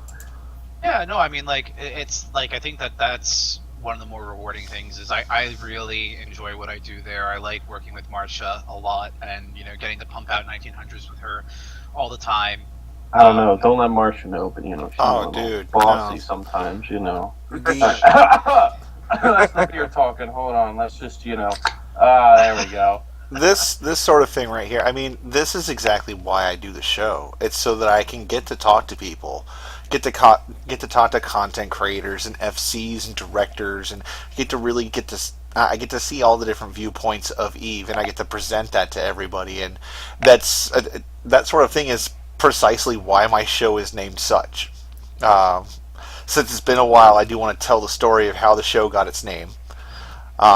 When I first started podcasting, I was podcasting as an extra night of Podside. You know, Podside Bros would come onto the Mumble server, and I would host a night of Podside, and that's how I really got in. I was the Thirsty Thursday guy. And my corporation, we finally got out of renting, and we signed up with Space Monkeys Alliance, and I finally got to go into like big nullsec battles. And I remember one of the first big fleet engagements I got into, somebody from the other side called me out in local. It was like, "Oh God, it's Manny Bothans!" And about 45 seconds later, I was waking up in a medical clone in one of Space Monkey's staging stations. And when I finally stopped doing Podside and was doing my own show, I put out a big call to all the different fans out there. I put out a contest, really, and gave big ISK prizes to people who would come up with the name of the show that won popular vote. And this one person, I forget who won the prize, and I'm gonna have to look over my wallet to figure that out long from now. He put up Manny Bothans as primary, and that story, that moment where I just got called out, and it's happened many more times since then. But getting called out like that, sure, it sucked to lose a ship, but I mean, hell, that's what SRP is for. And it was just an amazing experience. People actually recognized the stuff that I do, and I mean, hell, even at Vegas, Dark Force was there, and Dark Force was apparently a fan of the show. And my wife told him who she was married to. He was like, "Wait, what?" It was awesome. I've never had people nerd out over me before, and that's just an awesome feeling. You gotta admit that's I think the best part when what you do gets recognized, and like I think that it's very rewarding in that sense, because then you're like, oh, that's like awesome. It's not like I'm just talking to myself or something. All of a sudden you have like this nice, relatively nice, depending on the day, group of people that are going to go and support you with what you're doing, right? So I think that's great. Yeah, this year at Vegas, I got recognized by actually a fan. I was talking with a few other guys about some lore stuff. I was looking for Rick Jarvix. I don't know if you guys know him, correct? The greatest artist in Eve. I've had him on the show once or twice. Yeah, awesome guy. And Delana, she was the young lady that had the pandemic flag at Vegas this year. She actually. Oh, you mean primary target? What? Yeah, she was that young redhead lady with the pandemic flag. She actually came up behind me. She recognized my voice from my stream, and that like tripped me out. Because all I know is I just somebody just came over behind me and was like, "How's Henoe?" And I'm like, "The fuck? Do I know you?" Dude, I can't wait till I don't mind when a cute redhead comes up to me and says, "Hey, how's Henoe?" I'm like, "Hey, but who the hell are you?" I can't wait for my first meet, and if it's a test one, I'm gonna go, and then someone's just gonna be like, "Hey, I knew your voice from somewhere," and I'm just gonna be like, "I don't know who the fuck you are, but hi." I'm Seddow's mom. Exactly. I'm Sedow's mom, Sedow's girlfriend, shittiest Sedou, Seddow. I'm Manny. Take your pick. Yeah, Sedow's mom has got it going on. Dude, how did you hear that? How did you... Seddow doesn't know that Fiona and me do it in my van every Sunday. Dude, fucking that meme started on a fleet. The Sedow's mom has got it going on. That meme started on a fleet. I want to say 3 months ago or something, and it's made it all around New Eden somehow. It didn't even come to me as a meme. I just like, oh yeah, that's very clever. That's a thing that I'm gonna sing on the air because I wanted to. I'm trying to remember who started that. I think it was Naz. I don't remember. And Naz, if it wasn't you, you still suck. Okay then. Hashtag fuck Naz. Yes. Hashtag fuck Naz. Fuck SPVG too. Please note that the opinions expressed on this show are not expressly the opinions of Manny Bothans' primary or the Manny Bothans' primary staff. No, he hates Valk too. No, that's complete bullshit, everybody. He scripted every one of our responses. Damn it! You weren't supposed to say that. Where's that? Oh wait, no, there it is in the script. Fuck! You don't pay us enough to go and keep the tricks in the bag. I don't pay you at all. That's what you think. It's not what your wallet will be saying out after we wrap this up. I'm not done emptying his PayPal, guys. Pay it out. Fuck! What are you guys drinking, man? So this is why the charge from bbspacetitans.com showed up. Who knows? Although I do like me some big black Space Titans. I can give you my big white Space Titan. I can make my avatar white with Purity of the Throne. That's just not the same. I'll come slap you with my cold iron. There's an unwritten rule at our Cards Against Humanity table. The biggest, blackest cock always wins.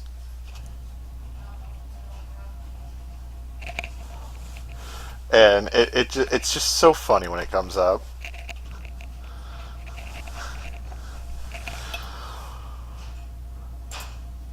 So if I pulled the card that said Alabama Black Snake, I win.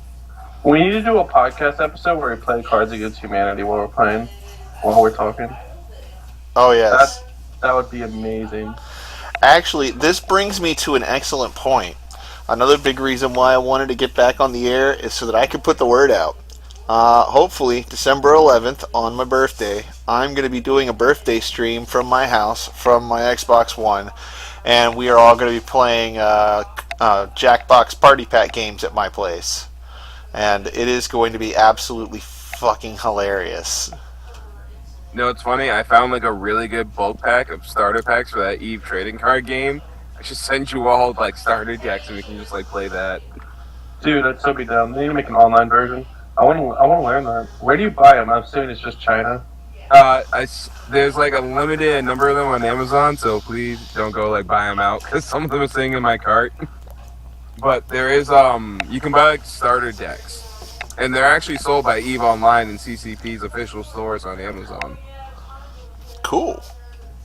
Like they have 2 starter decks. One's Galente and Kaldari, and the other one's Mimitar and Amar, and it has a deck for each. And they're really cheap, at least if you're a Prime member.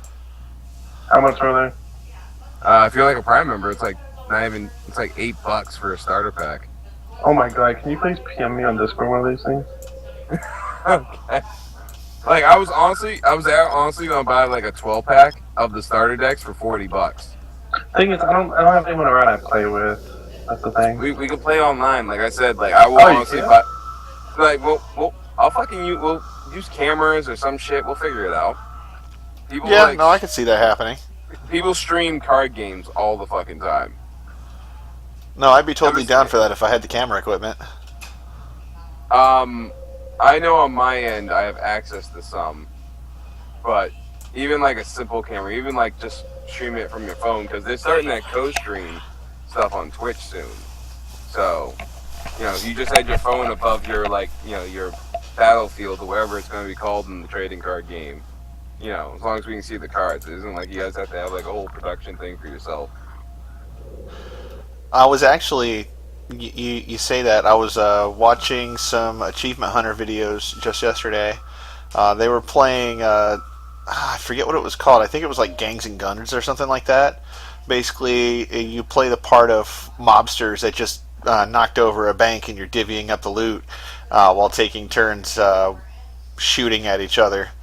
And they had this set up to where you could see the table and you could see their face cams, and then every one of them had a GoPro mounted above them, so that when they loaded the chamber in their gun, whether it was a click card or a bang card, they could show the GoPro so that only the people that were watching could see it. Okay, yeah, fuck that. We ain't got that kind. I'm just saying, get your smartphone, hold it, above your freaking like table. Oh yeah, no. No, we could definitely do the easy way the easy way at all, because that sort of telepresence thing is about the only way you could do it. Yeah, but you could like use Skype or something and do it. Just have like a 4-way call and just have everybody point their cameras at their tables. I've seen a lot more 3D printed stuff show up on Reddit of people 3D printing like avatars and shit. I want one. Oh yeah, they had some of those at Vegas. Yeah, I got a bunch of drones from Reload actually. I got a couple of hobgoblins. Okay, so I saw the Space Pope walking around with a. Well, I've had him on the show too. He's an awesome dude. Oh, Charles is the shit. But he was very nice. I saw him at Vegas, and I mean I'd seen him several times, and this dude had just walked up to him, seeing him for the first time, and drunkenly rushed right up to give him a hug as he was holding this 3D printed Rorqual model. Oh no. And the Rorqual model hit the ground and like 3 of the cargo pods broke off, and Oh, I he handled it like a champ. I would have been fucking pissed, but he was an absolute saint. I mean, as expected of the Space Pope, but Well- I felt absolutely terrible for him. well, let's be honest. The guy has a 747. He takes the Burning Man every year. He kind of, 3D print Oracle is, It's not missing the money. yeah. He's probably like, oh, I'll just fucking I'll just buy another 5 of these tonight. Fuck it. I didn't like this color anyways. Let's see if I can get it with a different skin, right? Yeah.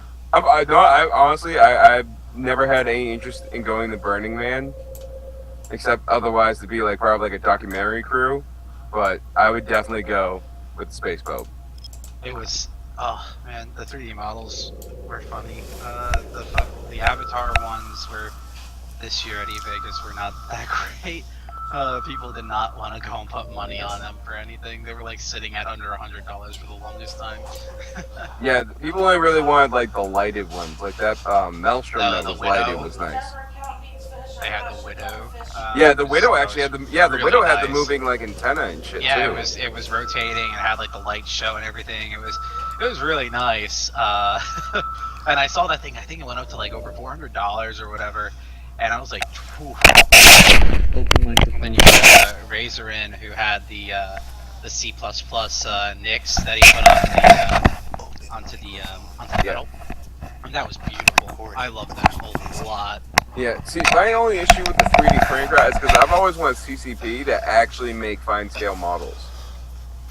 Like, actually make kits, like Star Wars and fucking Star Trek does, Because the end product by the custom guys, like, see what the guys are doing with 3D printing, like, lighting 3D printed models is a bitch. Because the material does not want to work with you whatsoever. I have like Battlestar Galacticas and shit like that I like customize with LEDs and shit. I would kill for like a fucking Abaddon fine scale model kit, and I would light that shit up, and it would actually be worth. It would actually look like it's worth $400, and like, well, maybe not me because my painting game kind of sucks, but I get the lights and all the fucking switches down pat.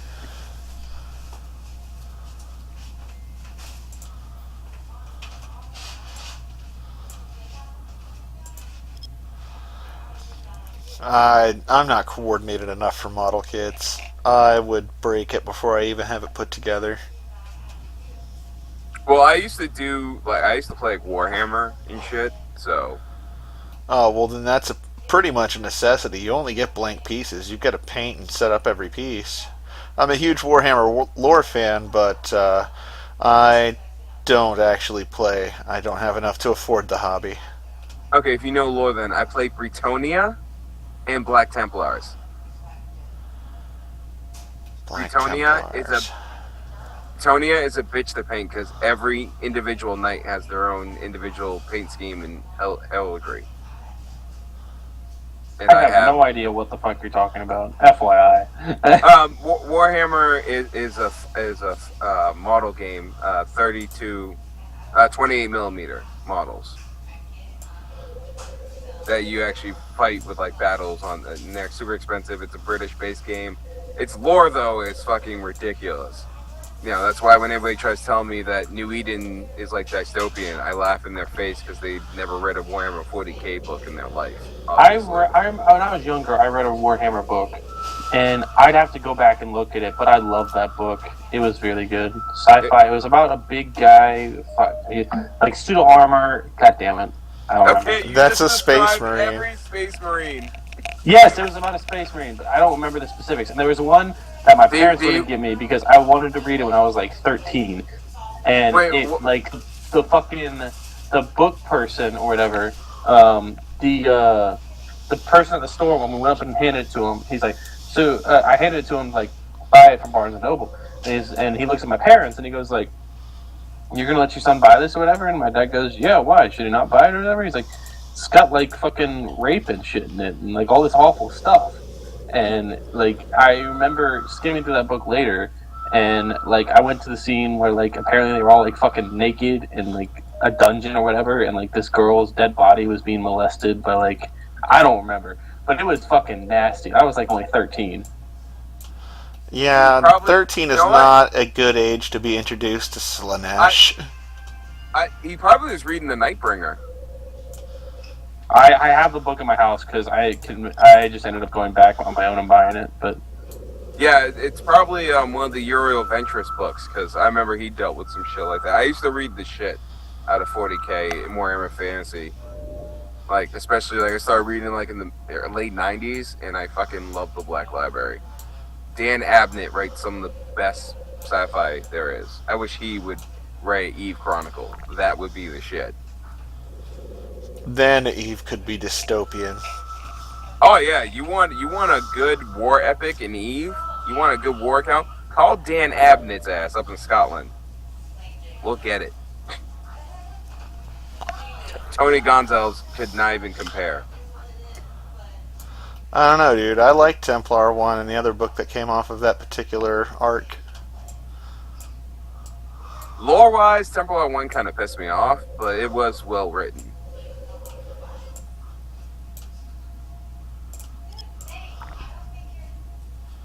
But I'm by no means a lore master of Eve. I'm like a lore warden. I know very little about Eve lore. I just love the mechanics of the game. That's why I love the FC. I love the concept, and I love the social aspect of it. That's why I've been in love with the game since I was like 14. Yeah, it is beautiful. I remember when this game came out. I still have the issue of PC Gamer that announced it, actually, I think. My old shit. Fucking, of course, I didn't get to play the game until about 6 years in, so I could get my own PC and stuff, but still. Yeah, great mechanics, but the lore is amazing, because I was a really big fan of, like, Frank Herbert, Glenn Cook, Isaac Asimov, you know, Orson Scott Card, and you can see their influences throughout the lore. It's very, very well done. Alright, found me 3 wormholes this time around. Ooh, nice. I'm honestly surprised there hasn't been a movie based on Eve or like a TV series or something. Weren't they at one point going to try a TV series? Warp drive active. They were going to try it. No. Like, we got Clear Skies, and that was fucking awesome. Clear Skies was amazing. You know, I would love if that guy would come back and make a sequel series, or at least, you know, another project.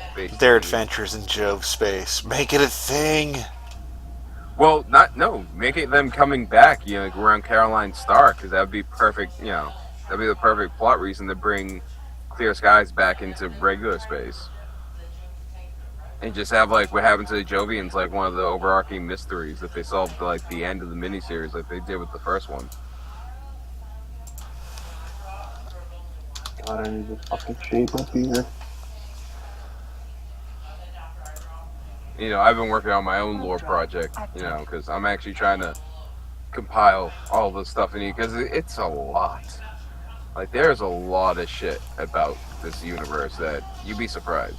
Like, I actually own the Eve source book. Like, population numbers alone are fucking ridiculous in this game. Give me a number. 15 trillion. Total human residents of the New Eden cluster? No, that's just the legal residents of the Caldari. What about across all of New Eden?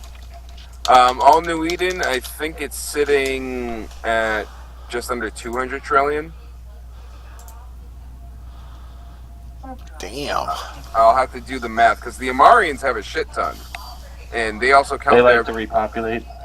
Well, they also have a shit ton of slaves. Like, they actually have, like, in the Eve source book, there actually is census data of, as of, YC 110. So. What year are we in now? I think we're in YC 116. Sounds about right. Either that or YC 117. Yeah, because, so this is, like, pre that plague that happened, like, a year ago. See, I don't keep up with any of that. I just hear about it from other people. Yeah, I ended up getting into the lore community when I started streaming, and it just became a rabbit hole for me. But my Kindle is dead as shit, so I can't pull up my source. But if I was to do rough math from memory right now, I would have to say it's probably like 160 trillion is the New Eden cluster, and that's registered citizens of the empires. It's not counting people who have come out to Losec or Null. It's not counting the Jovians. It's not counting, Sansa's nation. It's not counting the thousands of prisoners who've given up their lives crewing my ships. It's not even there's no numbers for the pirate factions either, so there could be I'm trillions assuming more. there's no numbers for the alliances either. Nullsec. Well, there will be numbers for them because in the EVE lore, it's stated numerous occasions that even though we have ultimate piloting control of our ships, our drones and our weapons are still manned by people. So there actually are crews that we drag out to Nullsec that do man our citadels and stuff. There actually are like tens of thousands of people who die every time a citadel's blown up. All before drones. I love on. Yeah. Yeah, but people try to use that as like an example of dystopian. I'm like, no, because those people are like a 10 millionth of the percentage of the population of this fucking universe. So they, it's kind of like, it's not even car accidents, Like the chances of you dying as a regular human being by a capsule are actually almost nil, especially if you don't leave your planet. And let's be honest, the technology in New Eden, and if you ever do look into the lore in like any of the cities, none of the maybe the Mimitar because their cities kind of suck, but the other three empires, their cities are pretty damn dope. You wouldn't ever need to like leave. Shit. I forgot to bookmark my exit again.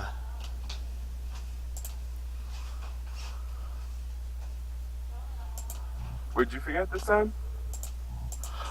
I jumped into a wormhole. Forgot to bookmark my exit.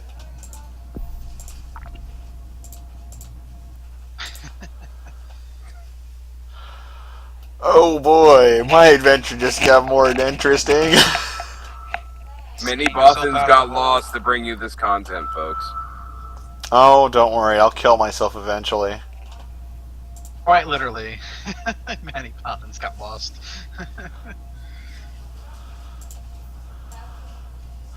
Oh, it's actually a rather regular occurrence for me, unfortunately.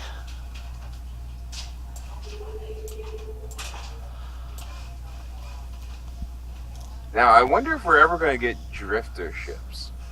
Because the thing is with the drifters, their technology is very similar to ours. Like, as far as, like, capsuleers are concerned. Like, Oh my I god! just like their weapon Hey, effects listen so to this much. horde. Listen to this horde ping.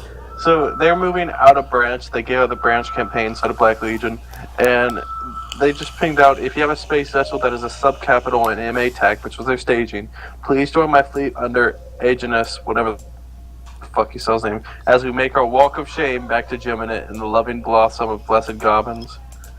Like, what the? Is goblins like a fucking god to them? I mean, Maybe. it's a god for the goons, so I mean, why not?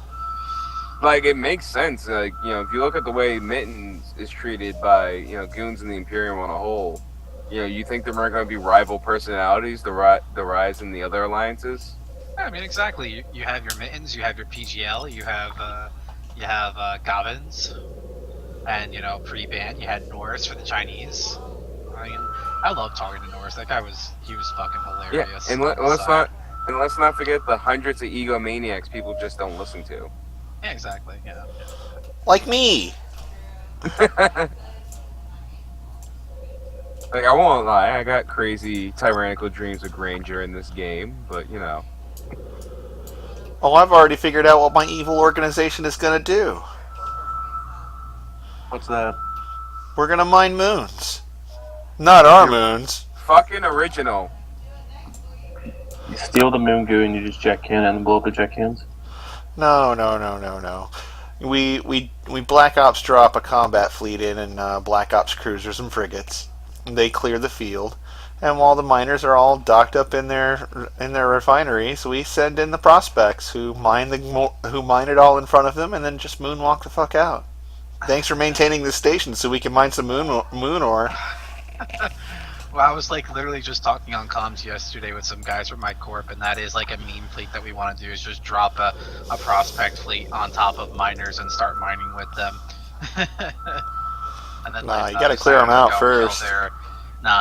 You gotta leave them confused as to why the prospects are there first, and then light another signer to kill them. I would laugh because it probably just turned into a drone fight. Because I know a lot of miners who just bring out combat drones with them just because I can just see like a bunch of people dropping their combat drones and trying to fight out. Dude, I'm one of those miners. For adventures and prospects. Yeah, I've told miners many a times, like, don't you fucking dare bring out like the fucking mining drones on your procs and shit. It's like, that's not gonna do us any good if you get dropped. Like, go put some warriors on there. At least you can go and fucking delete stilettos if there's like 3 procs with warriors. So there's a common saying in my alliance, something that my alliance founder really drilled into our heads from back in the days when we were renting from PL. The only interceptor you can catch is the one that catches itself. And so I have me a nice bait skiff. It's got some shield tank, but it's also got a web and a scram and all kinds of combat drones. Yeah, I have a guy in a corp that I know somewhere else out in Renterland that likes to go and do that. He'll go out there and sit in procs when newts are coming into the pocket intentionally, so that way it's like, oh yeah, like, you know, it's just a bunch of procs, we can go and take it. They land at 0 and he's got them locked up, scram, webbed, and fucking drones all over them before they can even say shit. He did it where he actually baited them to go and one time tackle his orca, and then meanwhile he had someone manning the structure to go and kill the dude because he stayed on grid too long while the structure was locking up this poor guy. Shit.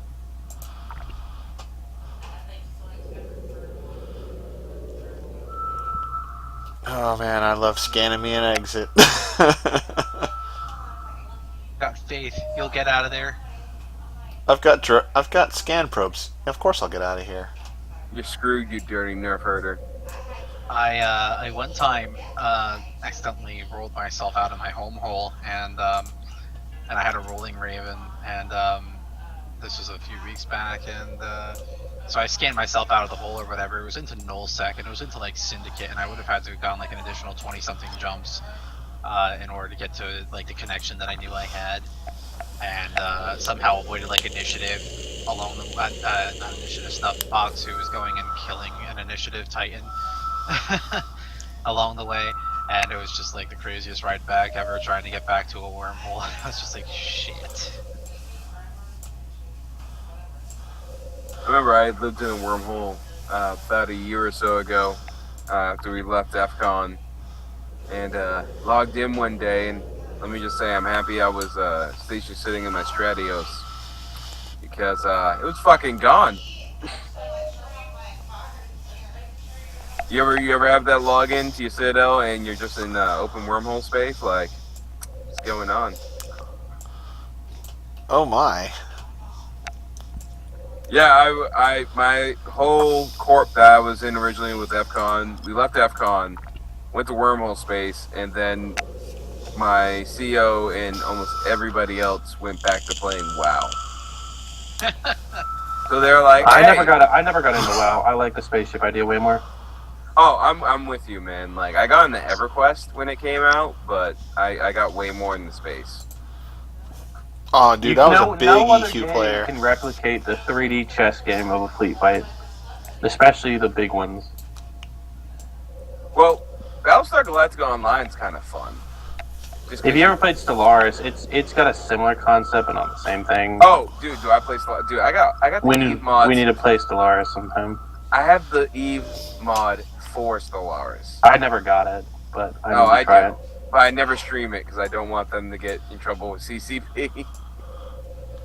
Because You know what would be nice? Because- A streamed game of Stellaris. We should do that. we should. I have like most of the ship model mods, so I can come out there. With like Gundam ships. It's fucking ridiculous. Yeah, I have Stellaris too. I messed around with some of the stuff there. It's a pretty fun game. Stellaris is so fun. We need to around December. We need to have a game. I'm dead ass. Well, I'd have to get the game first. Get it? You'll get it on sale during Christmas. I bet it's really good. It's worth $5. They have a new DLC coming out for mega corporations too. Oh my god, really? Oh. Yes. Yep. The Stellaris games can last like months. Oh yeah, it's like fucking yeah. Risk. It's like fucking Risk, man. Yeah. It's awesome.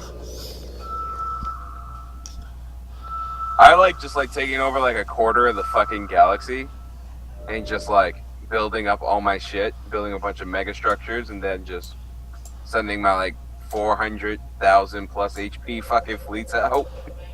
I don't know. I play the nom noms. I eat people. I just like being like an imperial dictator. I don't know. I tried doing the eat people. I tried doing like the synthetic. You know. I like being like either a the Skynet. robots or the fucking Warp drive. the fucking I forget what they're called. I haven't played the game in a few months, but the one where I eat everything and destroy populations every time I infest a planet. Nice. I just like enslaving motherfuckers. I don't know, man. That's why I'm a Marian. I always want a Marian because I got the robe. I like the robe. Shit. Well, technically, my primary character is Khanid, so I'm like a Marian that fights. Hey, I just found my exit. But no, I usually end up, just doing like a regular sentient race and just take over shit, or I just purge. Like I do like religious fanatic a lot. I like doing that one.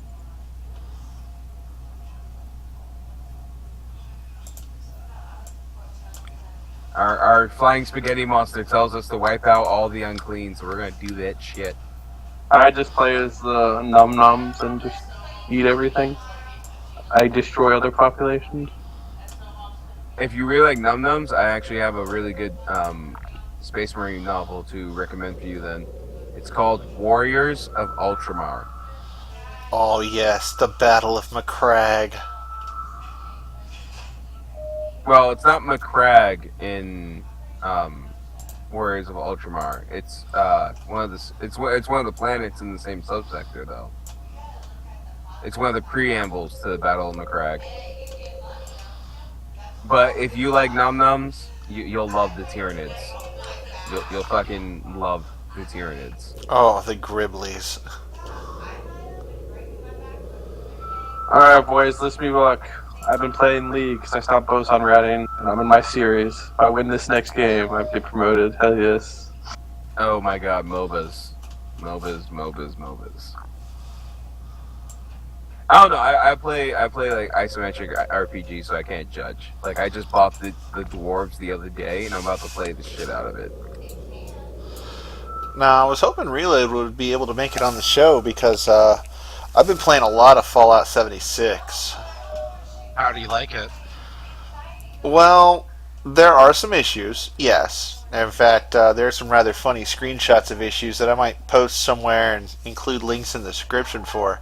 But, besides the odd graphical bug and the fact that I have to kill Evan, but Evan's already dead, no, it's been fun.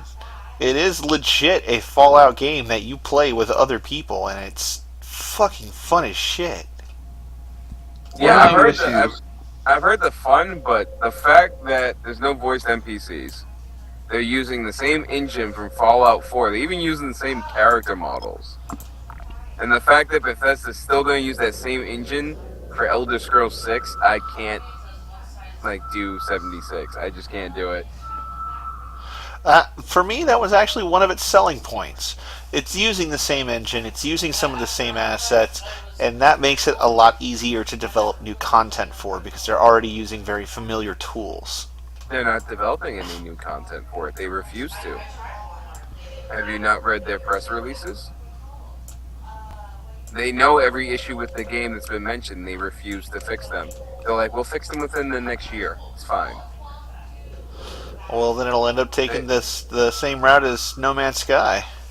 That's exactly what they're doing, because people are still giving No Man's Sky a second chance, which I told everybody not to fucking do. But of course, I'm a nobody, so nobody's gonna listen to me, obviously. I wouldn't listen to me. I'm like, fuck you. I'm buying 2 copies of this game now. Dude, for me, the pitch for No Man's Sky was it is a starfighter simulator that you can walk around on the ground and get shit for and explore a very large galaxy. It might all look the same. You know what? That's just how physics works. There's a lot of homogeneity in the universe. But for me, it was just the concept of the game, and I was one of the early adopters. And then they introduced more and more updates for it and just made it better. I followed it, and I saw every lie before it was confirmed a lie, because I called bullshit on those environments, and the fact that they were able to simulate a Dune-like world, like they had, if you remember like some of the original promotion material, they're trying to say like they have worlds that are like Arrakis and shit with giant sandworms. They're going to interact with you as you move through. Like, Hello Games did not have the support, and still do not have the support to give what they promised, in my opinion. Like, I give you, it's probably a decent game. It looks like a very colorful version of Space Engineers right now, but it's not what was promised in the original material. All right, boys, it's been fun. I gotta head out, but it's been fun. No, Hey, we've about hit the 2-hour mark, so we can go ahead and call it here. So we'll go ahead and go into shoutouts. When I do shoutouts, it's always from the bottom up. So Seddow will be able to go first, and basically it's just a shout out to cool people you've met, organizations you want to plug. If you want to shamelessly plug yourself, that's another thing for the shout out section. So I'm the best skirmish FC around in Test Alliance right now. At the same time, all my Testy bros, I love you. If you're EU time zone, join DKS. Fuck Stain, fuck Farah, fuck Horde. Elo, you're an OKFC, I guess. Yeah, besides that, Ed Marsha, I want to have your babies. I love you. That's it. That's all I got. awesome. I want to come back to from a drink. Oh, and Reddit, I am the best karma stealer ever. I fucking stole what's his name's karma. Felden. Yes. If you haven't watched the We Are Test video, which is a fucking video that guy in my corp. If you played Eve, you've seen the Sino video. Have a Sino fitted. A guy in my corp made that. Another guy in my corp just made a video called We Are Test, which is taking the We Are NASA thing that NASA just put out that was huge and redoing it with Mike. What is that guy's name? Mike's fucking voice. It was on Reddit. I think it's the top of Reddit. But it is an amazing video. If you haven't watched it, go watch it. Then upvote it so I get the karma for it. Thank you. That's all I got. Sorry. All right, and Aragorn. What am I doing? You're doing a shout out. Oh no, just to the new reading report people that are gonna listen, keep doing what you're doing awesome work, and if you read our stuff, thanks for reading, and stay tuned for the next stuff that we have coming out. We look forward to putting out some more really awesome stuff in the coming days and weeks. So stay tuned. And as for myself, I want to give a shout out to first off one of the. Did we skip me? Oh shit! Did we? Oh, sorry, You're Hendo. not important. Oh, I'm running through me, right? I'm running through a relic site. My bad, dude. Go ahead and give us a shout out. Alright, shout out to Streamfleet. Shout out to INN. Come check us out on the INN Insider where we talk game news. Come check me out on my own Twitch, House Henoe. And shout out to Delana, my first subscriber, and the lovely young lady that recognized me by my voice in Eve Vegas. Awesome. That was hot too. And for me, I want to give a shout out to all you guys here who have helped me make the show return. Because without guests, honestly, there is no show. I tried to do it solo once; it just doesn't work. So shout out to you guys. I want to give a shout out to my good buddy in Fallout 4, Cyanide, who We had an absolute blast just wandering around and getting into trouble, running an excavator. Lots I of have a good small stuff. addendum. Go for it. Oh, I was gonna just wait till you were done, but also shout out to Zendane in the Eve Reader podcast. If y'all love audio novels, want to hear some great Eve Chronicles, go check that out. Oh yeah, absolutely. That dude is fucking awesome. That guy's voice makes me calm my pants. Well, keep an eye out for his new stuff because your boy House Hendo might be voicing a few characters for him. Oh hell yeah. So, and I also want to give a shout out to everyone who's out there listening. I am going to do a bit of a player contest right now. If you're watching this on YouTube, you're noticing that the borders on the sides of my screen fucking suck balls, and I wish that to change. So, if you guys have some good images to use for these borders, let me know. You can send me some Eve mail, something like that. Sorry, I'm still like trying to desperately loot here. I'm gonna have more details about that particular contest a little later on when I've got something a little bit more in stone. But also, I want to let everyone know that on my Twitch stream, twitch.tv/Manny_Bothans, there is going to be a birthday stream where me and my fams are going to be playing some really fun Jackbox party games.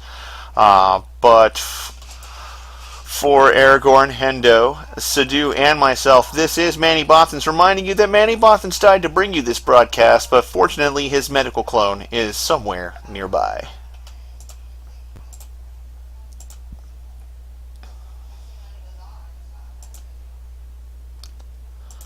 All right.